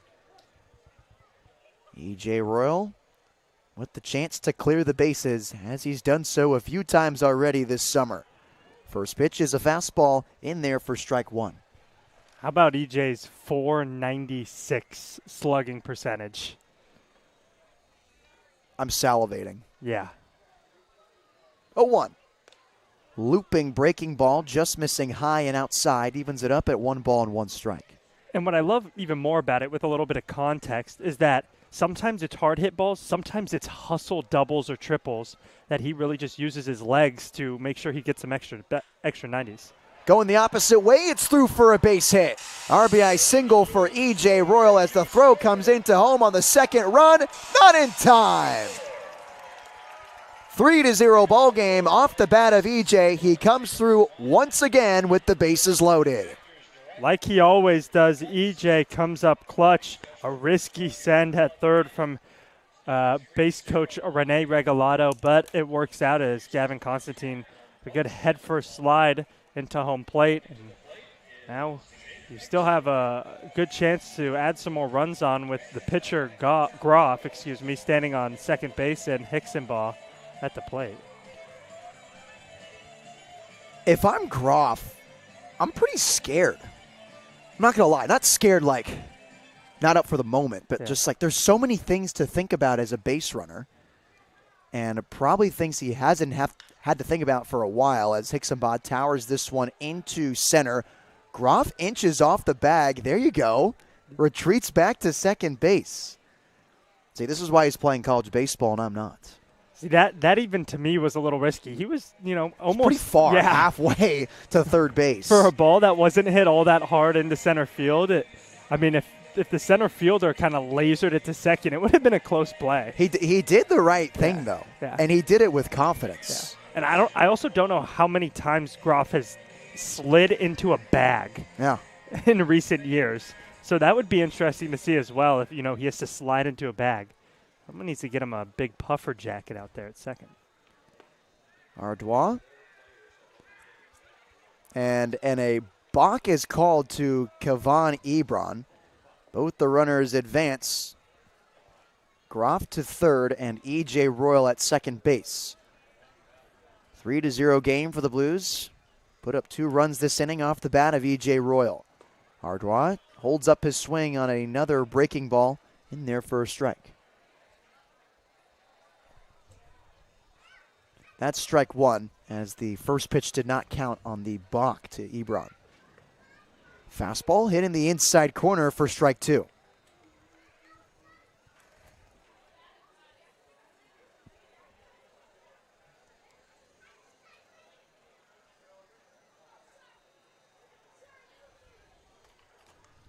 Oh, and 2 to Ardois.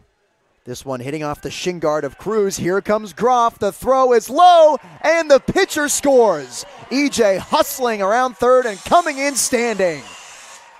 2 runs come in on the wild pitch off the knee of Cruz. It's 5-0 Blues. The dugout is hype after Groff comes in with the head-first slide into home plate. A huge mistake that really blows this game wide open for the SLO Blues. Legends out of slam range now. It's 5-0 San Luis Obispo. And Ardois in a 1-2 count with the bases empty and 2 gone. Off speed, just missing outside for ball 2.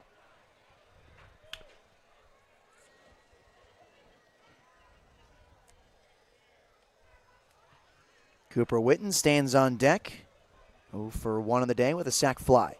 2-2 is hit to the shortstop Walsh. He extends his glove and the side is retired, but the Blues get 4 runs on 2 hits and no errors. They leave no one on base. 5-0 San Luis Obispo heading to the 6th inning. Ryan Giacomini, I'm Nate Mills on the SLO Blues Streaming Network.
Whole new ball game at Sinsheimer Stadium. The Blues have taken a 5-0 lead over the Menlo Park Legends, all thanks to a 4-spot in the 5th inning. Parker Goff came around to score after his double. Constantine and Logan Groff scored on their walks, and EJ with his 2 RBI single brought across the 4th run of that inning. What an electrifying moment it was to see Groff come in to score on the pass ball, as this one softly hit to the first baseman Tellerman.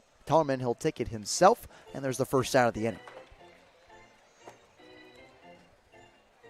Unassisted put out from ZT. Here's the first out of the 6th inning. So Groff, after sliding head first into home after the pass ball, heads back out there for his 6th inning of work with dirt covered in front of his baseball pants. Haven't seen a look like that since the travel ball days. Swinging and missing at the first pitch slider is Derek Cruz for strike 1, who went down looking in the 3rd.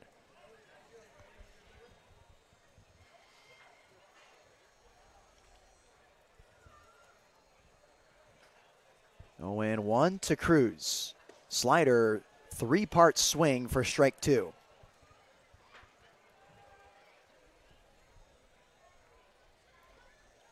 Cruz from the College of Sequoias. Digging in against Logan Groff on the 0-2. Here it comes. Another slider. He holds up his swing this time. Good stop from Goff.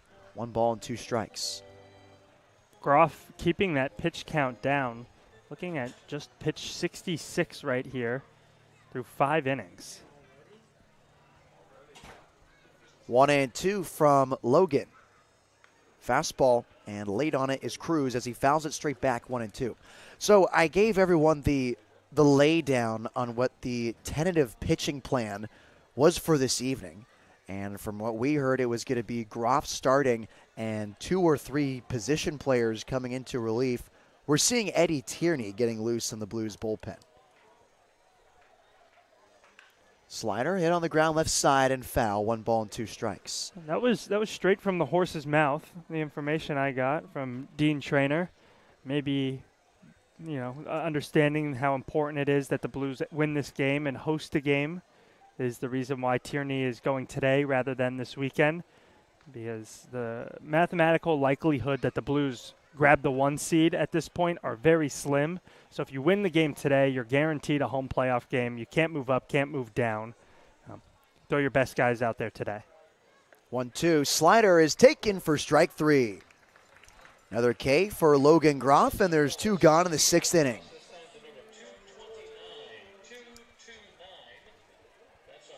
Got him on the slider. Derek Cruz had no intentions of swinging at it, as it's now Ryson Ujimori, the second baseman, batting left-handed and hitting 9th. Ujimori has 1 at-bat today. It was a strikeout swinging to end the 3rd inning.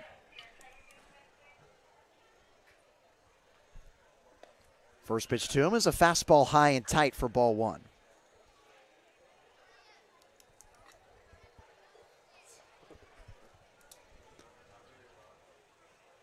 One and 0 to the UC San Diego Triton. Fastball very late on that one. 1-1. Be interesting to see how far Groff goes into this game, keeping that pitch count down, working very quickly through this Legends lineup. You could see him go another inning or 2. Ujimori shows bunt, and that one's taken for a strike. Hitting outside corner on Ryson. Well, then the next question becomes, if Eddie Tierney comes into pitch, does he get to hit? Yeah. I guess so. Yeah. Unless you want to pinch hit him and then throw somebody else out there. 1-2. Slider missing in the dirt. Good stop from Goff. Nice pitch from Logan. 2 balls and 2 strikes. I sort of thought that's what the whole strategy was. Yeah. Is to have a guy who can hit to come into pitch. I mean, regardless, Groff's 0 for 1 with the run scored. 0-2. Swung on and missed for strike 3. Oklahoma Sooner blew the doors off Ujimori. 3 up, 3 down in the 6th inning. We'll head into the bottom half of this frame. For Ryan Giacomini, I'm Nate Mills on the Slow Blues Streaming Network.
New pitcher for the Menlo Park Legends, A.J. Valle. He's a right-hander from Columbia University and a native of Huntington Beach. This summer for the Menlo Park Legends, he's pitched with a 7.97 earned run average. He has an 0-4 record, making his 8th appearance for Menlo Park this summer. He's started in 6 games, but he's coming out of the bullpen today against the Blues.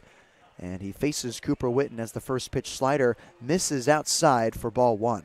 So in 20 1/3 innings pitched, he has 21 strikeouts, 19 walks, and 27 hits.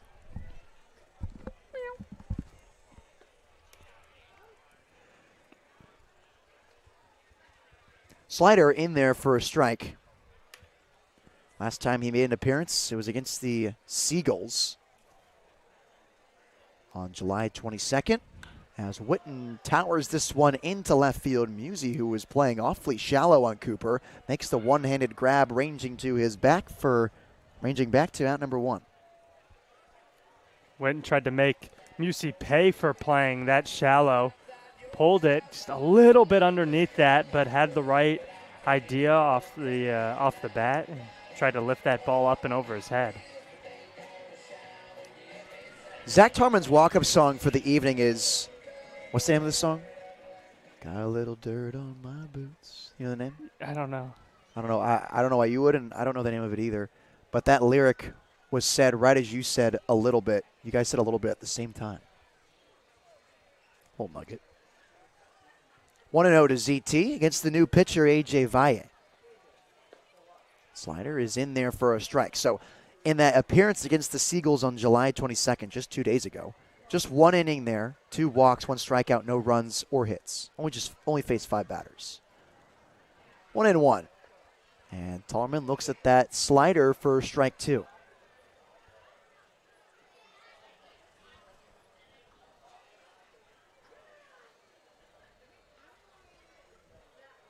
One and two. Sidewind delivery, and it hits Tallerman in the back. Hit by pitch for the Blues, and a runner is on in ZT. Not only are the Legends second in the CCL in walks allowed, but also in hit by pitches allowed. That was number 50 on the summer in 30 games played. Yikes. That's a lot of HBPs and free 90s. First 90 of any kind for Zach Tallerman today. As Comerford digs in with 1 out and a runner on first, he takes a look at strike 1. Leading the league in both of those categories could explain an 11-game losing streak. Not a great brand of baseball, just giving up free passes all over the place. I mean, that's how the Blues scored a run in the 4th. 2 walks and then a sac fly. 0-1. This one popping out of the glove of Cruz. And Tallerman can walk into second base. Runner in scoring position for San Luis Obispo.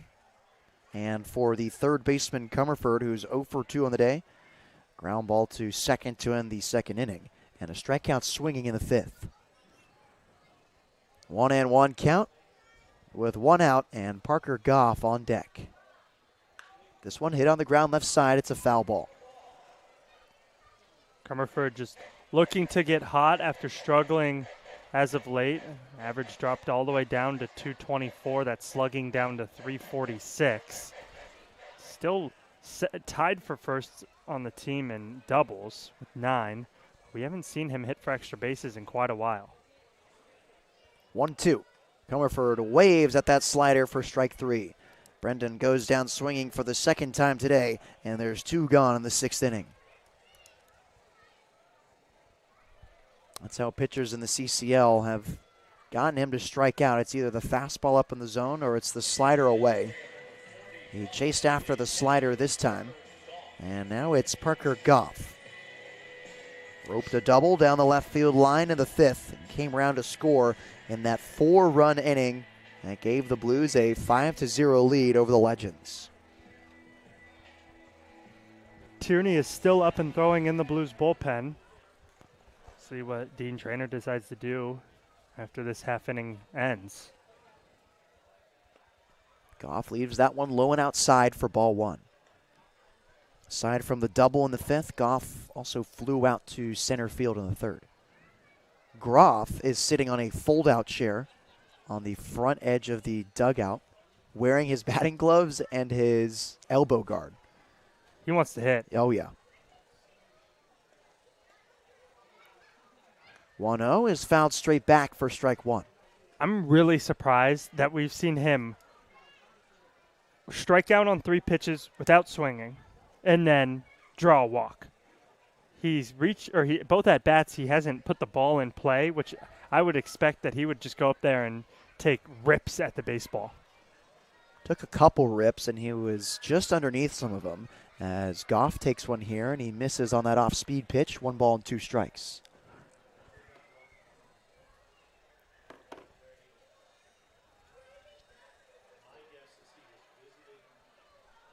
Tollerman with an average lead off second base.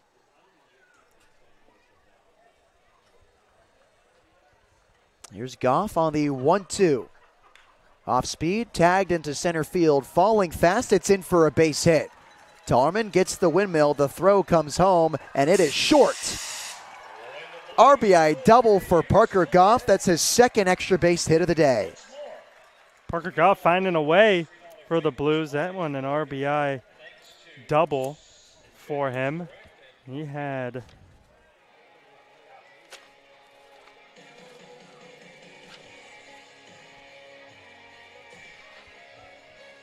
He had 2 doubles on July 14th, also against the Menlo Park Legends.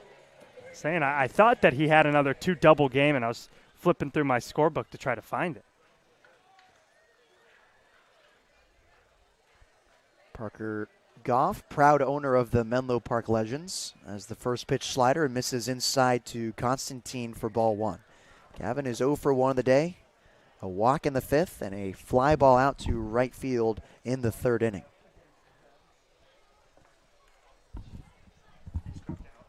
Check at second base. Inside move, no one's there.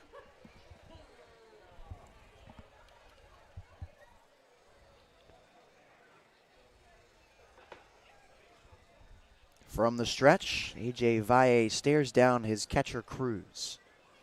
And the 1-0 comes home. Constantine gets hit by the pitch on the forearm. So Logan Groff gets another chance here with 2 gone and 2 runners on base. I think this is the perfect scenario for Groff. Obviously, he wants to hit, but also Dean Trainer. You're discussing it a little bit between innings. What would happen if Tierney came in? You know, Groff hits here. Then Eddie Tierney can come out and throw until it's his time to hit again. Then you pinch hit him and start working with the position players. That might be what Dean Trainer decides to go to. We might also just let Groff roll out there. Groff just hovering in that mid-70 for a pitch count. He could go another inning, maybe 2. 6 days from now, Groff is expected to start against what is likely to be the Sonoma Stompers. As the first pitch is a slider taken outside. Aggressive Soto shuffle, kicking the dust up in front of the right-handed batter's box. 0-1 to Logan. Most likely the Stompers or the Seagulls. Either are possible options. One look at second, and another slider comes in. This time it misses inside for ball 1. And some breaking news there. The San Francisco Seagulls have bought into the CCL North playoff race. So now another team to think about. They're 2.5 games, or 1.5 behind the Sonoma Stompers. As Groff takes another slider outside, 2 balls and 1 strike. These are big league takes from Logan Groff, just seeing the pitch in all the way and taking it when he doesn't think it's a strike. And the 0-1 pitch was very close, and same with the 1-1 pitch, able to take both of those. 2-1, and Groff leaves that fastball outside. 3 balls and 1 strike. E.J. Royal, the leadoff man, stands on deck for the Blues. 2 RBI single back in the 5th inning.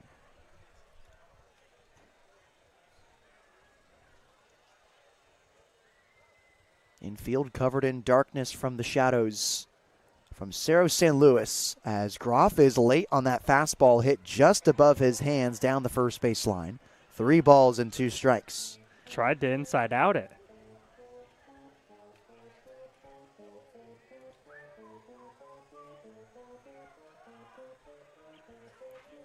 Runners on first and second for the Blues. Constantine at first, Goff at second base. And the pitcher, Logan Groff, on the 3-2 count, looks at that one for strike three. Slider right down the middle of the plate, and the side is retired. The Blues do get a run on a hit. No errors and 2 runners left on base. 6-0 Blues as we head into the final third of this ball game. For Ryan Giacomini, I'm Nate Mills on the SLO Blues Streaming Network.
New pitcher for the SLO Blues as another shove day for Logan Groff comes to a close. 6 innings of work, 2 hits, no runs, no walks, and 9 strikeouts for the Hawaii Hilo commit, who got a couple of ABs today as well. 3 plate appearances for Logan Groff, 2 strikeouts looking, and a walk. He came around to score in the 5th inning there as Tierney comes in to replace him, and he's down 2-0 to the leadoff man Hayden Jung Goldberg, who roped a double in the 4th inning and was thrown out on the base pass in a rundown. An electric game for Groff, and I know he was looking forward to hitting, so I'm glad he got the opportunity. 2-0 misses high and outside. There's 3 straight balls from Eddie Tierney. Again, I'm really surprised he didn't take more gigantic hacks at the baseball. He was more patient up at the plate than I expected. 3-0 is a fastball in there for a strike.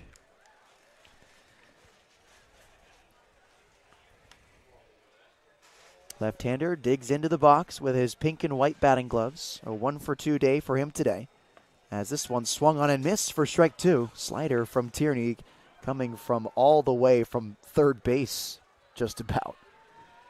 Sidewinded delivery with a lot of arm side run on that fastball and some cut on that slider.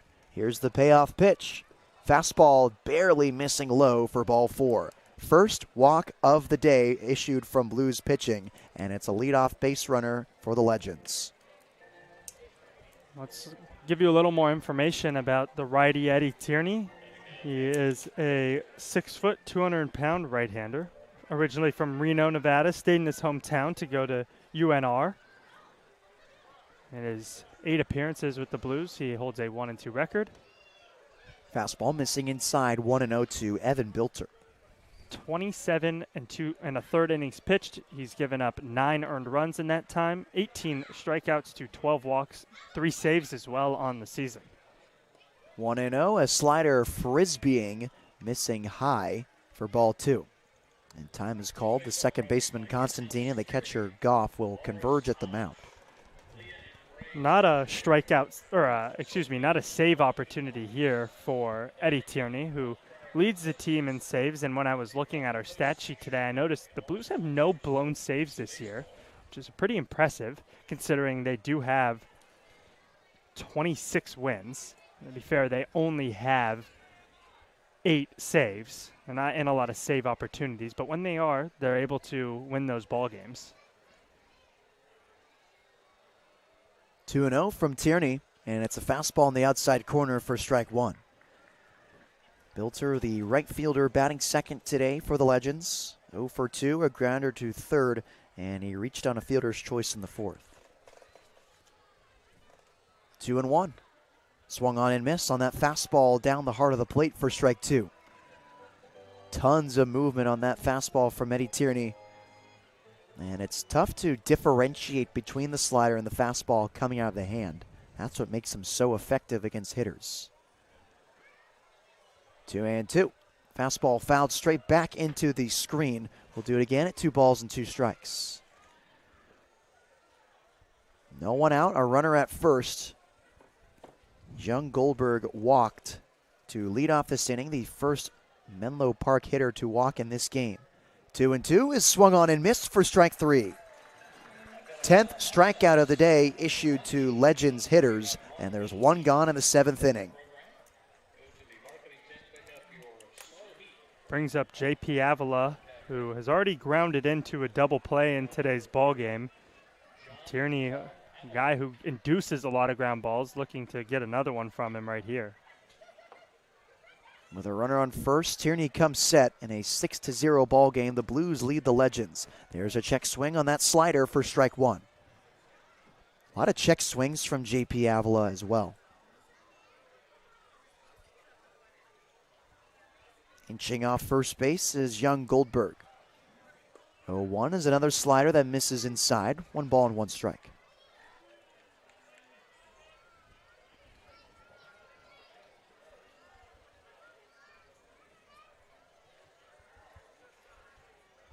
Tierney comes set on the 1-1. Fastball missing low and outside, 2 balls and 1 strike.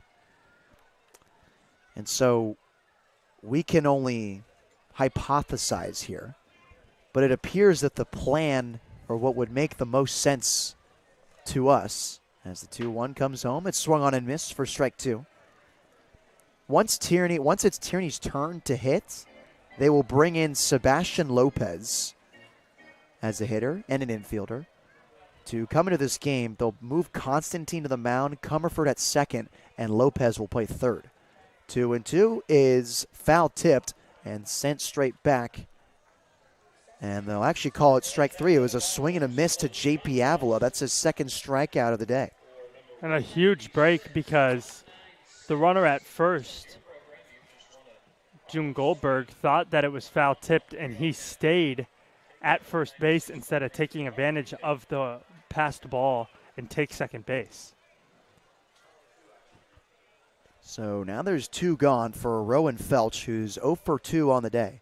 Left-handed first baseman swings and misses at the first pitch fastball for strike 1. Another option with our hypothesizing is that they hit somebody else that's not Sebastian Lopez, maybe Nico Button, who's available in today's game. Not a lot of other names, maybe Estabrook, but he's injured. Fouled straight back, no balls and 2 strikes to Felch. Max Lane, but he's still injured. So really you have Sebastian Lopez and Giovanni Blanchette as well. One of those guys could hit, and then Lopez could just go play defense and hit in the later innings. More than likely, that's probably what's going to happen. Runner goes as the 0-2 is thrown down to second base. The tag is not in time. Nice jump from Hayden Jung Goldberg as he swipes second base. Very good jump and a very good throw from Parker Goff to make that a close play at second base as Spice tried to run over to second base and apply the tag. Just a little tardy as the runner on second made some sort of hand gesture that made Tierney step off. Now a meeting with Goff and Eddie will commence on the mound.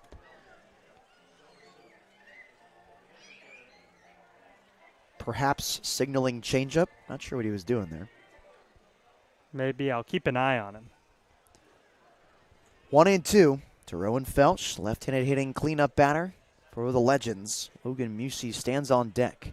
1-2, he breaks his bat, flared into shallow center, it falls for a base hit. Getting the windmill around third is Young Goldberg. The throw doesn't even come in. Legends scratch across their first run of this ball game on the piece of firewood from Rowan Felch. Never want to break a bat. Rowan Felch will take an RBI single in doing so. The Maple Barrel died a hero as it gets Menlo Park on the board for the first time this evening. Still a 6-1 ball game in favor of the Blues. Just the third hit of the day for this Legends offense as Logan Musey steps up with 2 gone. First pitch is swung on and missed for strike 1. Cutting fastball in the outside corner. Shadows completely engulfing Sinsheimer Stadium. Lights starting to take effect as the Blues lead by 5 over the Menlo Park Legends. Slider missing outsiders, a snapback throw to Tollerman at first. He applies the tag and he's out. Parker Goff throws out the runner at first on the backdoor toss from his knees, and the side is retired. The Menlo Park Legends get their first run of the game off the RBI single from Rowan Felch, who's picked off at first base. 6-1 Blues heading into the bottom half of the 7th inning. It's time to stretch. For Ryan Giacomini, I'm Nate Mills on the SLO Blues Streaming Network.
Leadoff man for the Blues, and E.J. Royal leading things off in the 7th inning. A 6-1 lead for the San Luis Obispo Blues over the Menlo Park Legends. First pitch missing low and outside to Royal for ball 1.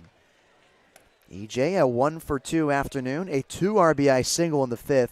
He came through in the clutch once more with the bases loaded. 1-0, off speed, missing high and tight to E.J. 2 balls and no strikes. Also walked in the 4th and came around to score there. It's still A.J. Valle out there for Menlo Park. Their bullpen's empty after unloading it yesterday against the Blues. 2-0. Royal softly hits it on the ground. Right side. Ujimori sizes it up, throws it over to first in time. There's the first out of the 7th inning as Sebastian Lopez warms up in the bullpen. Said that's somebody that could pitch. He did throw some warm-ups. It was actually interesting. So I was sitting up here by myself before the game, and I saw a big group of guys in the bullpen, all position players, and I was like, well, what's going on? I get down there, and Gavin Constantine informs me it's tryouts. They're trying out to see who's going to pitch. So every position player that wanted to, threw about 5 to 10 pitches, see if they wanted to go. First pitch to Ixenbaum misses outside for ball 1.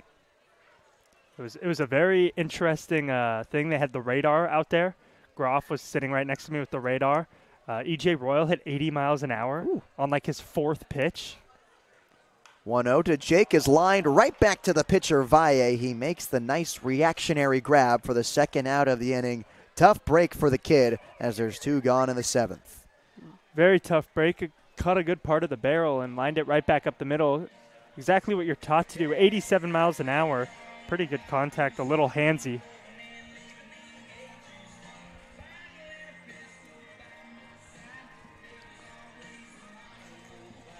And it seemed that the general consensus on the pitching tryouts in pregame today was that Zach Tollerman should not step anywhere near the rubber. More on that after this pop out to right field that's handled by Bilter. 3 up, 3 down of this Blues offense as we head into the 8th inning. 6-1 Blues. For Ryan Giacomini, I'm Nate Mills on the Slow Blues Streaming Network.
Eighth inning is brought to you by Plan Perfect. Be sure to contact Sherry Tollerman at PlanPerfectRetirement.com. Plan Perfect Corporate Retirement Plan Specialists. Bunt right back to the pitcher, Tierney. Can't be gloved by Tollerman at first base. And E3 kicks things off in the top half of the 8th, where the Blues lead 6-1 over the Menlo Park Legends. A bunt that was tailor-made for an out. To Eddie Tierney. He did everything correctly, threw it over to first, and Tollerman just kind of got hit on the wrist with that baseball. Very tough play for Tollerman because Tierney has that sidearm release. It comes at a weird angle. Tough for him to catch. Slider missing inside to Nick Walsh, or check that, Emmett Finney for strike or for ball 1. A pretty routine bunt right back to the pitcher. Because it just has that little downward run on the sidearm action, tough for Tollerman to catch it.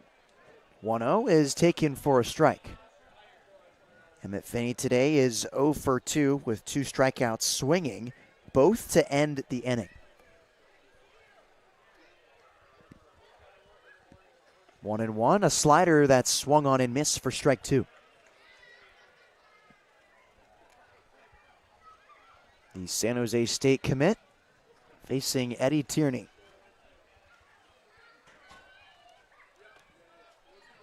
1-2 is taken for strike 3.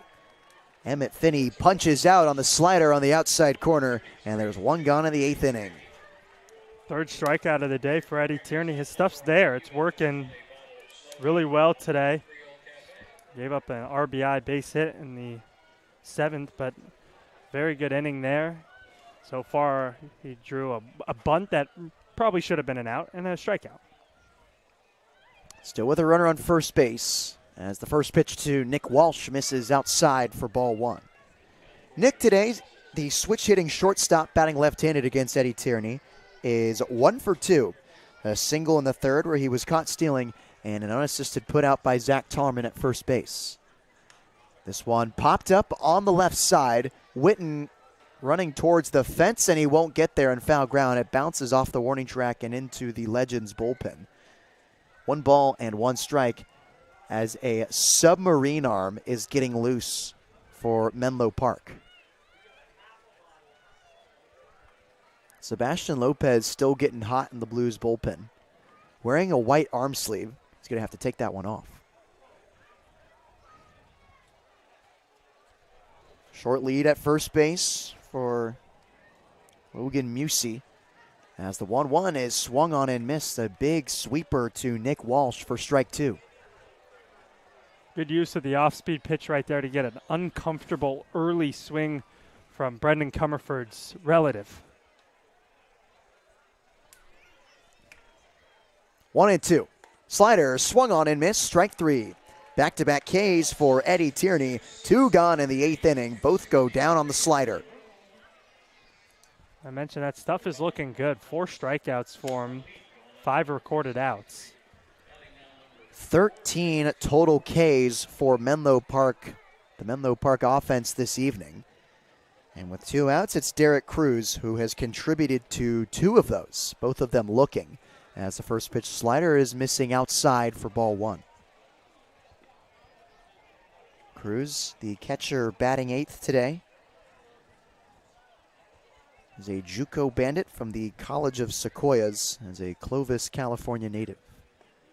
Swing and a miss on that slider for strike 1.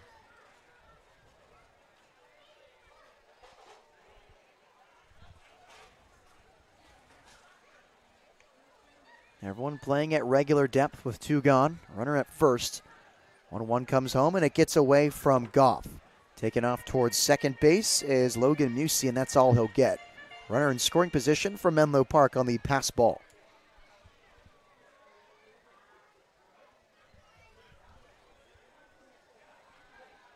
Two balls and 1 strike to Derek Cruz, the 2-time strikeout victim this evening.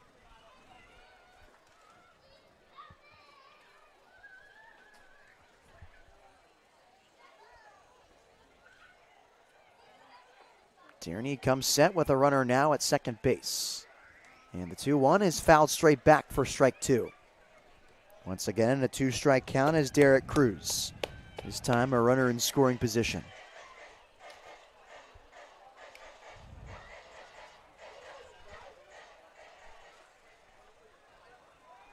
Tollerman well off the bag at first base. Infield now shifting towards the pull side. 2-2 missing in the dirt. Goff keeps it in front. Runner at bay on second base. Now a full count to the catcher, Derek Cruz.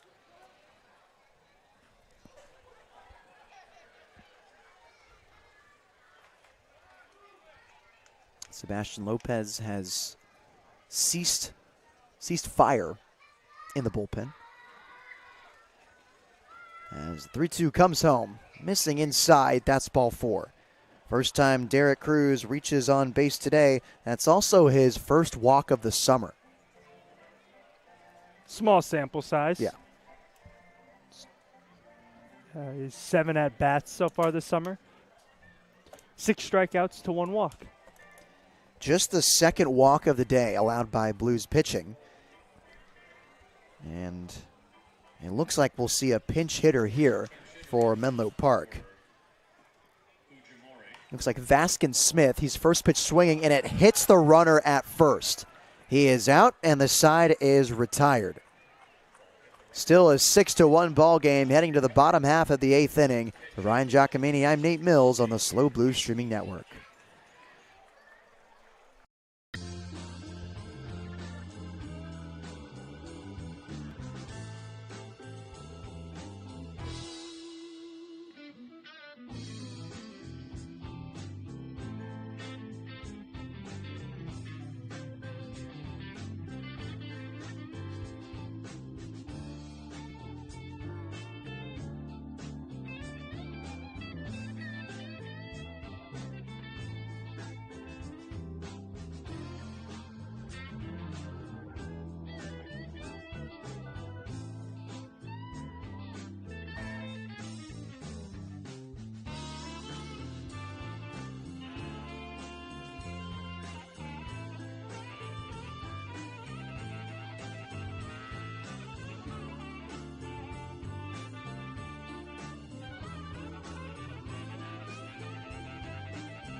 new pitcher for the Menlo Park Legends. It's Dawson Raddick, the right-handed pitcher from Concordia Irvine. He'll come up to face Cooper Witten, Zach Tullerman, and Brendan Comerford in the bottom half of the 8th inning. The Submariner comes home, and Cooper Witten fouls that one right off the umpire. He's going to take a few steps to walk that one off. No balls and 1 strike. And there's a different middle infielder getting loose for the Blues. It's Sam Ardois. And word is that Spice is going to get the rock here in the 9th inning in right now it is a 6-1 ball game. Blues up by 5 over the Menlo Park Legends. And looks like we're about to have some fun in the top half of the 9th. Here's Witten on the 0-1. And he weakly bloops this one up in foul ground on the right side. First baseman Felch ranges to his left and makes the grab in foul territory for the first out of the inning. That right there is what a sidearm or a submarine pitcher can do, just induce a lot of soft contact. And we saw it from Cooper Witten, who's one of the guys in this lineup who can hit the ball very hard.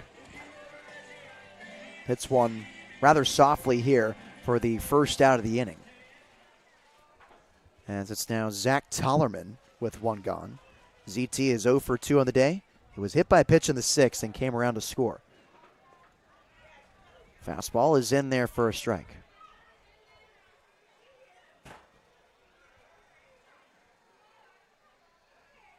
Raddick with his high water pants comes set and drags his knuckles on the mound. That one misses outside. 1 ball and 1 strike.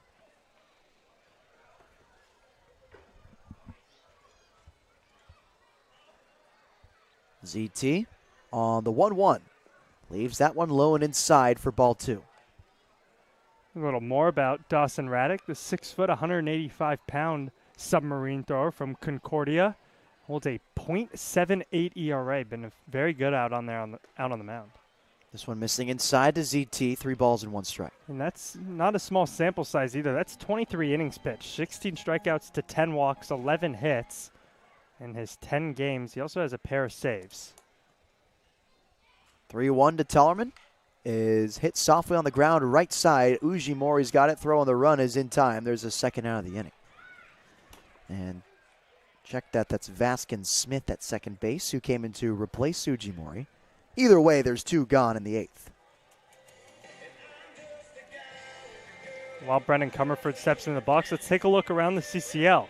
The Oaks and the Saints are in the top of the 9th, and the Oaks are leading the Saints 6-3. It's at Sparky Anderson Field.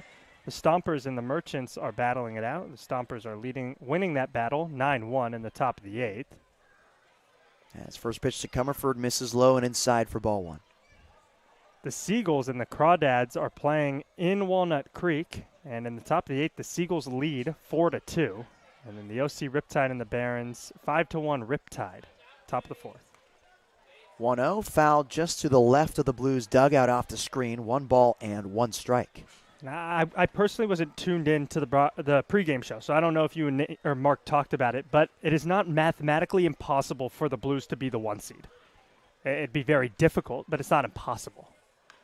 Comerford dribbles this one off the hands to the shortstop Walsh, who throws it over to first in time, and the side is retired. 3 up, 3 down for the Blues. It's time for them to shut the door with Sam Ardois skipping with glee to the mound. Stay with us, 6-1 Blues. For Ryan Giacomini, I'm Nate Mills on the Slow Blues Streaming Network.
It's time to have some fun at Sinsheimer Stadium. In the top half of the ninth inning, the Blues lead by 5 over the Menlo Park Legends.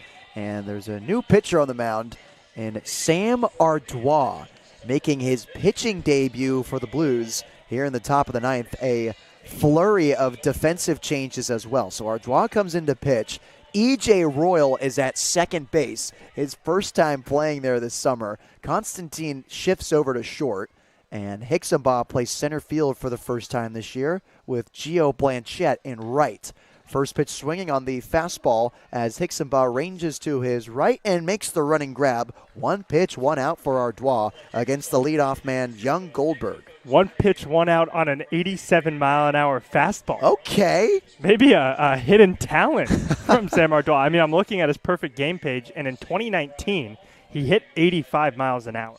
That was 5 years ago now, when he was, that would have made him going into his sophomore year. Mm-hmm.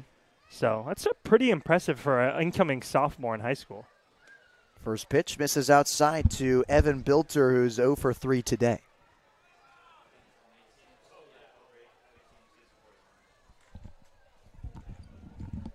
One and 0, misses high, 2 balls and no strikes from Ardois.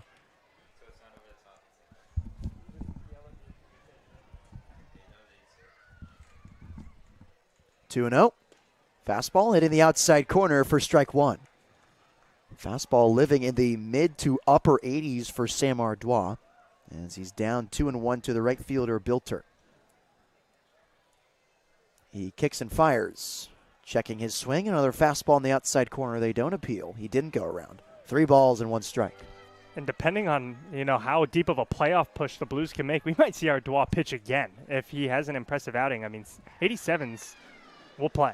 A lot of stuff to work with there, except for the walk here with 1 out in the ninth. So that's the second time Evan Bilter has reached base safely today. And now it's J.P. Avila. 2 strikeouts, sandwiching a 5-4-3 double play. We also have yet to see an off-speed pitch, which, you usually are going to want a couple of those to pair with the fastball. Middle infield playing deep, anticipating a ground ball, flipping a double play. Here's a broken bat ground ball. Constantine taps second himself, goes to first in time. The ball game is over, and Ardois is smiling ear to ear after the 6-1 victory over the Menlo Park Legends in front of a packed crowd at Sinsheimer Stadium. Fun game here at Sinsheimer. The Blues were able to get it done with the bats, and you had some fun on the mound with Ardois. Groff threw a great game. Eddie Tierney did a good job when he came in. And for us broadcasters, a quick game, which we always love. 2 hours and 22 minutes is the final time of this ball game. A 6-1 victory for the SLO Blues as they ride an 8-game winning streak with now just 2 games left in the regular season. They have a 2-game series against the Walnut Creek Crawdads, who are currently losing to the San Francisco Seagulls, who just bought into the CCL North playoffs. So another team that the Blues are going to have to worry about, but for now, not so much as they collect another win over the Menlo Park Legends. And I think you can look, if you want to look at a player of the game, I think Logan Groff certainly provided that. There's some offensive performances to look at, like Parker Goff with his 2 double day, but I mean, just an absolute shove job from Logan. How about we do this? We give it to the Goff-Groff no relation pairing. There we go. Players of the game, 2 doubles for Parker Goff in 3 at-bats. He had 2 doubles and an RBI. And then Logan Groff, great job with the arm, drew a walk offensively, and then scored a run on what might have been the most electric head-first slide I've seen all summer from a Blue. Also, 6 innings pitched, 2 hits, no runs, no walks, and 9 strikeouts for Groff. Had some fun today in this start with the Blues, and he helps them extend their winning streak as they take the 6-1 victory over the Menlo Park Legends. So Menlo Park has now lost 12 in a row. The Blues have won 8, and they come in with a full head of steam against the number 1 Walnut Creek Crawdads on Friday night at Sinsheimer. So the Blues have an off day tomorrow, Thursday, but they return for the final 2 games of the summer. 6 p.m. on Friday, 4 p.m. on Saturday. Firework game on Friday, by the way. Tickets will go dark at midnight. They will indeed. If you are unable to get tickets online, there will be some at the gate, but I would recommend getting here as early as possible to try to get those. We're expecting a packed and maybe sold-out crowd here at Sinsheimer for a firework night against the Crawdads on Friday. Last chance to ooh and ah after a Blues victory at Sinsheimer, and it will happen Friday night against the best team in the CCL North, the Walnut Creek Crawdads. Thanks for tuning in to Blues Baseball on the SLO Blues Streaming Network. The final in this one, San Luis Obispo wins 6-1 over the Menlo Park Legends. It took them 2 hours and 22 minutes. For Ryan Giacomini, I'm Nate Mills on the SLO Blues Streaming Network. Have a great night, everyone.